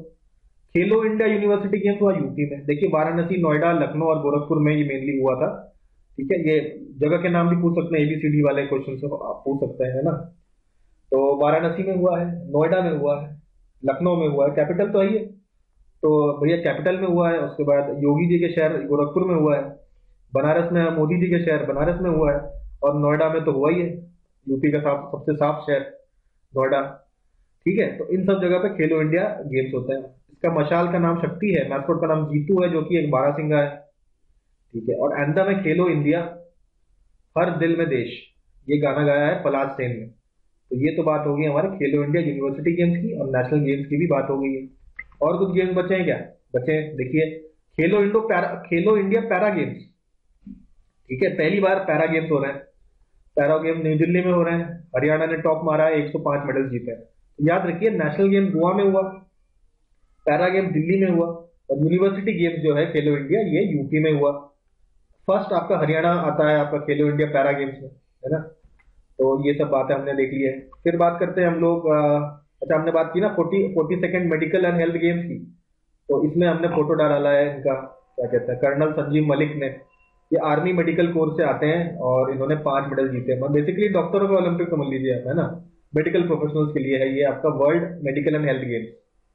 आप बोलते भी हैं इसको, देखिए, Olympic games for medical professional. ठीक है, आगे बढ़ते हैं हम लोग, बात करते हैं हॉकी की। अगला गेम हमारा है हॉकी। ठीक है, हॉकी की बात कर लेते हैं। देखिए, एशियन चैंपियनशिप, हॉकी चैंपियनशिप, 7वां एशियन हॉकी चैंपियनशिप किसने कहा कहा हुआ? चेन्नई में हुआ, और इंडिया जीतती है इसमें, और रनर अप होती है मलेशिया। तो Asian Hockey championship, Asian champion कौन है हॉकी के? इंडिया हमारा एशियन चैंपियन। ठीक है, उसके बाद जूनियर एशिया कप भी हो गया। जूनियर एशिया कप में भी इंडिया ने झंडे गाड़ दिए, फर्स्ट इंडिया है एशिया में चैंपियन, इंडिया है, चाहे जूनियर एशिया कप हो या सीनियर एशिया कप हो। ठीक है। अच्छा, चौथी बार आपका एशिया कप जीत रहा है इंडिया, और रनर अप रहा है पाकिस्तान। ठीक है, बात करते हैं वंदना कटारिया की। तो वंदना कटारिया जी यहाँ पे आप पिक्चर में देख रहे हैं, ये वंदना कटारिया जी काफी वेटरन प्लेयर हो गई हैं। 300 उन्होंने इंटरनेशनल मैचेस खेल डाले हैं। ठीक है, और ये 2023 में वुमेन्स एशियन चैंपियनशिप ट्रॉफी में जापान के अगेंस्ट खेलते हुए इन्होंने अपना 300 मैच कंप्लीट किया। वंदना कटारिया, ठीक है, नाम याद रखिएगा, वेटरन वुमेन्स हॉकी प्लेयर। फिर आगे बात करते हैं हम लोग कुछ ऐसे मिसलेनियस जो स्पोर्ट्स हैं उसके बारे में डिस्कस करते हैं। तो आपका पहला, first solar roof cycling track, एक सोलर रूफ बनाया गया है साइकिलिंग ट्रैक, जिसका नाम रखा गया हेल्थ वे। कहाँ है? हैदराबाद में। ठीक है, ठीक है। इंडिया का सबसे पहला हाईटेक स्पोर्ट्स ट्रेनिंग फैसिलिटी किसके लिए? दिव्यांगजन के लिए, ग्वालियर में बनता है, अटल बिहारी वाजपेयी जी के नाम पे बनता है। पहला ई स्पोर्ट्स एकेडमी कहाँ बनता है? मध्य प्रदेश में, याद रखिए। खेलो इंडिया वुमेन्स लीग का नाम बदल के अश्मिता वुमेन्स लीग कर देते हैं। ठीक है, फिर world para power lifting championship कहाँ होती है? दुबई में होती है। परमजीत कौर इसमें पार्टिसिपेट करते हैं। ठीक है, परमजीत कौर जीतते हैं, सॉरी, आपके world para power lifting championship कौन होते हैं? परमजीत कुमार। इसके अलावा आपका वर्ल्ड टेबल टेनिस कंटेंडर टूनिस में होता है, तो सुतीर्था मुखर्जी और आयिका मुखर्जी आपके डबल्स में जीतती है। ठीक है ना, टेबल टेनिस के लिए। ठीक है, सबसे young person to cross English channel कौन होता है? अंशुमन झिंगरन। उसके बाद इंटरनेशनल बायोलॉजी ओलंपियाड आपका यूएई में होता है।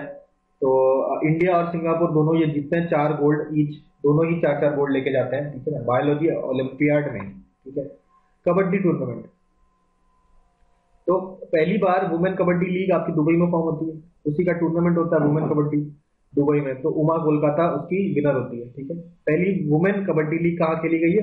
दुबई में। एशियन कबड्डी चैंपियनशिप, तो इंडिया 8वीं बार जीतता है, रनर अप होता है ईरान। तो एशिया में केवल इंडिया को टक्कर देने वाला ईरान ही है ना, कबड्डी में। इवन हमने एशियन गेम्स में देखा था। बास्केटबॉल वर्ल्ड कप की बात करें तो बास्केटबॉल वर्ल्ड कप जीतता है आपका जर्मनी, मैस्कॉट होता है जीप।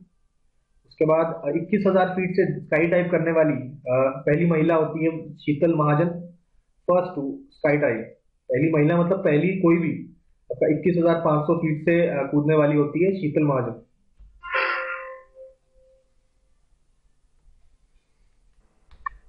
सॉरी, ये आपकी शीतल महाजन पहली महिला है, ठीक है, first women to sky drive.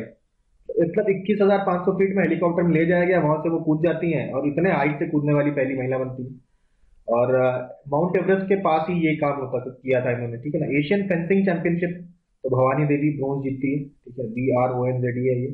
Inter solo Europe में आईरीडा पार्टिसिपेट करती है, म्यूनिक जर्मनी में होता है ये इंटर सोलर यूरोप, ठीक है। इंडिया का पार्टिसिपेशन कौन करता है? आईरीडा।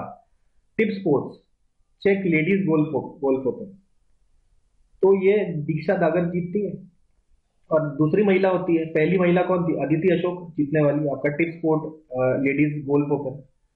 गोल्डन ग्लोब एक रेस होता है, उसमें कैप्टन अभिलाष टॉमी सेकंड आता है और विनर होती है क्रिस्टन न्यूशिफर, ठीक है। ये रेस होता है, मतलब बोट को लेके आपको रेस करना होता है और कॉन्टिनेंट्स के बीच में काफी लंबा रेस, काफी समय का रेस था ये, गोल्डन ग्लोब रेस कहते हैं इसको। अहमदाबाद गोल्फ ओपन में आपके जमाल हुसैन बांग्लादेश के जीतते हैं, सेकंड होता है राशिद खान। आगे बढ़ते हैं हम लोग, वर्ल्ड स्विमिंग चैंपियनशिप की बात करते हैं। कहाँ होता है आपका जापान में होता है 2023 में।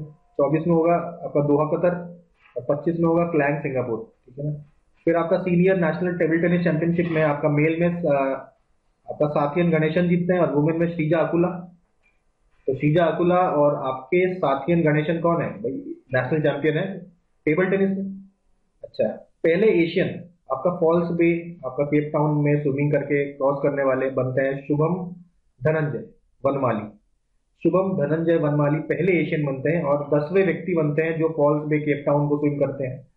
संजीता चानू वेट लिफ्टर है, 4 साल का बैन लगा इन पे। आगे बढ़ते हैं, रेसिंग की बात करते हैं। रेसिंग की दुनिया में सबसे पहला night street racing circuit Chennai में बनता है। उसके बाद Shreyas Harish dies during motorcycle racing championship में श्रेयस हरीश जी का डेथ हो जाता है, ठीक है। श्रेयस हरीश नाम याद रख सकते हैं। मोटोजीपी इंडिया पहली बार होता है, 31st कंट्री बनती है इंडिया होस्ट करने वाली, और मोटोजीपी इंडिया के विनर होते हैं मार्को डेजेची इटली के। नेक्स्ट बात करते हैं शूटिंग की। शूटिंग की बात करेंगे तो देखिए वर्ल्ड कप की बात करेंगे हम लोग, है ना।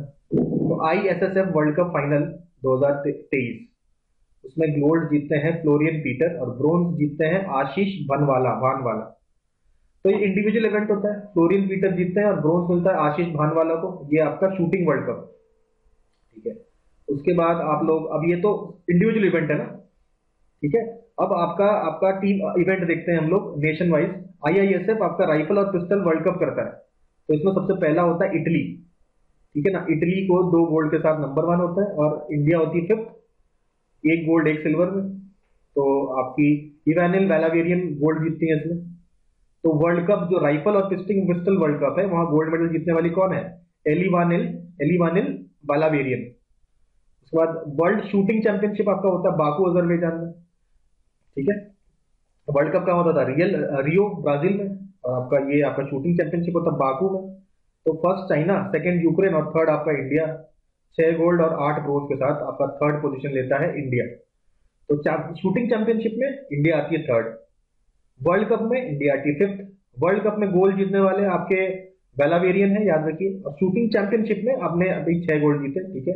अच्छा, आपका राइफल पिस्टल आपका वर्ल्ड कप होता है बाकू में, ठीक है। फर्स्ट चाइना और आपका सेकंड आपका इंडिया।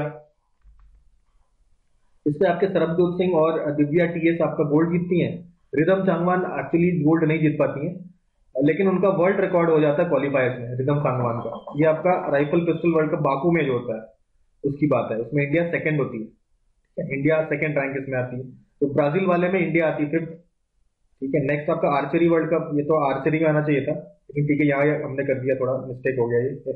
तो आर्चरी वर्ल्ड कप में आपका काम होता है अंटाली टर्की में होता है, फर्स्ट USA, सेकंड इंडिया। तो 2 गोल्ड के साथ, और 2 गोल्ड कौन जीतता है? तो ज्योति सुरेखा वेन्नम कंपाउंड इवेंट में गोल्ड जीतती हैं, और ज्योति सुरेखा के साथ ओजस देवताले आपके मिक्स टीम इवेंट में गोल्ड जीतते हैं। तो आर्चरी वर्ल्ड कप में इंडिया आता है सेकंड, पिस्टल राइफल में भी इंडिया आता है सेकंड, आर्चरी में यूएसए नंबर 1, वहां चाइना नंबर 1। ठीक है, जो वर्ल्ड कप पिस्टल वाला बाकू में होता है और ये आर्चरी का वर्ल्ड कप कहाँ होता है, टर्की में। ठीक है, याद रखेंगे ये सब। नेक्स्ट स्क्वाश की बात करते हैं भाई। स्क्वाश में देखिए आप अनहद सिंह नाम याद रखिए। Anahat Singh actually under 17 Asia Junior squash Championship जीतती है, first Indian girl and second Indian to win it.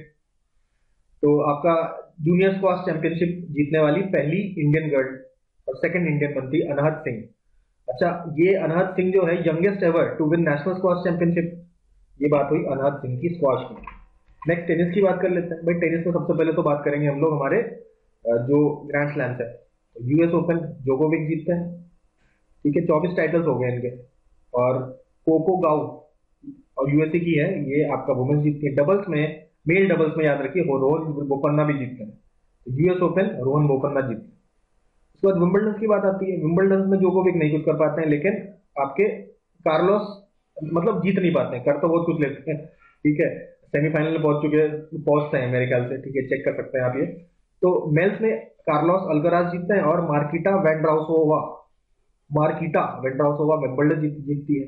ठीक है, फ्रेंच ओपन में फिर कम बैक करते हैं जोकोविक, मेल्स इवेंट जीतते हैं। ईगा स्वियाटेक आपके फ्रेंच ओपन में विमेन्स में जीतती है। ठीक है, उसके बाद ये कुछ अब इंडियंस की बात कर ले। अच्छा, सिमोना हालेप, ये भी आपकी चैंपियन है, लेकिन इनको 4 साल का बैन लगा दिया गया है। ठीक है, ये भी ग्रैंड स्लैम चैंपियन है, लेकिन काफी पुरानी है। इनको 4 साल का बैन लगा दिया गया है आपका। अब देखिए कुछ इंडियंस का करामाती देखते हैं। W60 इवेंट्सविल यूएसए टेनिस चैंपियनशिप, ये इसका विनर होता है करमन कौर खंडी। और चाइना टेनिस ओपन में आपका जीतते हैं आपके जैनिक सिनर और ईगा स्वियाटेक। क्यों पढ़ रहे हैं, मतलब ठीक है, चाइना टेनिस ओपन देख लीजिए, जैनिक सिनर और ईगा स्वियाटेक है। उसके बाद बीएनबी पैरिबास नॉर्डिक ओपन में रनर्स अप मिक्स्ड डबल्स में है यूकी भामरी और जूलियन कैश। यूकी भामरी जीतती है बीएनबी पैरिबास, तो ये इंपॉर्टेंट हो गया आपका। Garden open tennis tournament Italy, ये जीतते हैं Sumit Nagal garden open Italy में। और बीएनबी पैरिबास आपका यूकी भामरी। और W60 करमन कौर खंडी। बाकी आपको ग्रैंड स्लैम याद करने। वुशु की बात करें तो वुशु का आपका वर्ल्ड चैंपियनशिप हुआ था आपका 16th addition Texas United states में। तो इसमें रोशी बीना देवी, ये है आपकी रोशी बीना देवी, बिल्कुल राइट हैंड साइड में आप देख सकते हैं, इन्होंने सिल्वर मेडल जीता। बाकी कुशल कुमार और छवि ने आपका ब्रॉन्ज मेडल जीता। ठीक है, कुशल कुमार और छवि ने ब्रॉन्ज मेडल जीता और रोशी बीना देवी ने वुशु में आपका सिल्वर मेडल जीता। रेसलिंग की बात कर लेते हैं। अंडर 20 रेसलिंग चैंपियनशिप कहाँ हुआ था, अम्मान जॉर्डन में। इंडिया को 4 गोल्ड मिलता है। और यूनाइटेड वर्ल्ड रेसलिंग जो आपका है, ये आपका इंडियन रेसलिंग फेडरेशन को बैन करने की बात बोलती है। क्यों बोलती है, क्योंकि ये इलेक्शन नहीं करा पा रहे। तो इलेक्शन अगर आप सही से नहीं करा पाते हो तो आपका फेडरेशन बैन कर देता है। तो ऐसी धमकी मिली है आपका इंडियन रेसलिंग फेडरेशन को। तो इसके साथ ही हम लोगों ने 10 महीने के स्पोर्ट्स जितने भी थे उसको प्रॉपर हम लोग ने सेग्रीगेट करके देखा। 3-4 बार देखिए, पूरा प्रॉपर एकदम बढ़िया से याद हो जाएगा आपको। पूरा 1.5 घंटे का है, एक बार देखने में 2x में देखिए 45 मिनट चलेगा। ऐसे 3-4 बार देख डालिए। ठीक है, आपको पूरा दिमाग में छप जाएगा। कोई नोट बनाने की जरूरत नहीं है, कुछ नहीं है, केवल ये वीडियोस आप कुछ 2-3 बार देख लीजिए, that is more than enough. तो इसके साथ ही आज का हम लोग कार्यक्रम समाप्त करते हैं और मिलते हैं दोबारा कल। Thank you very much for watching.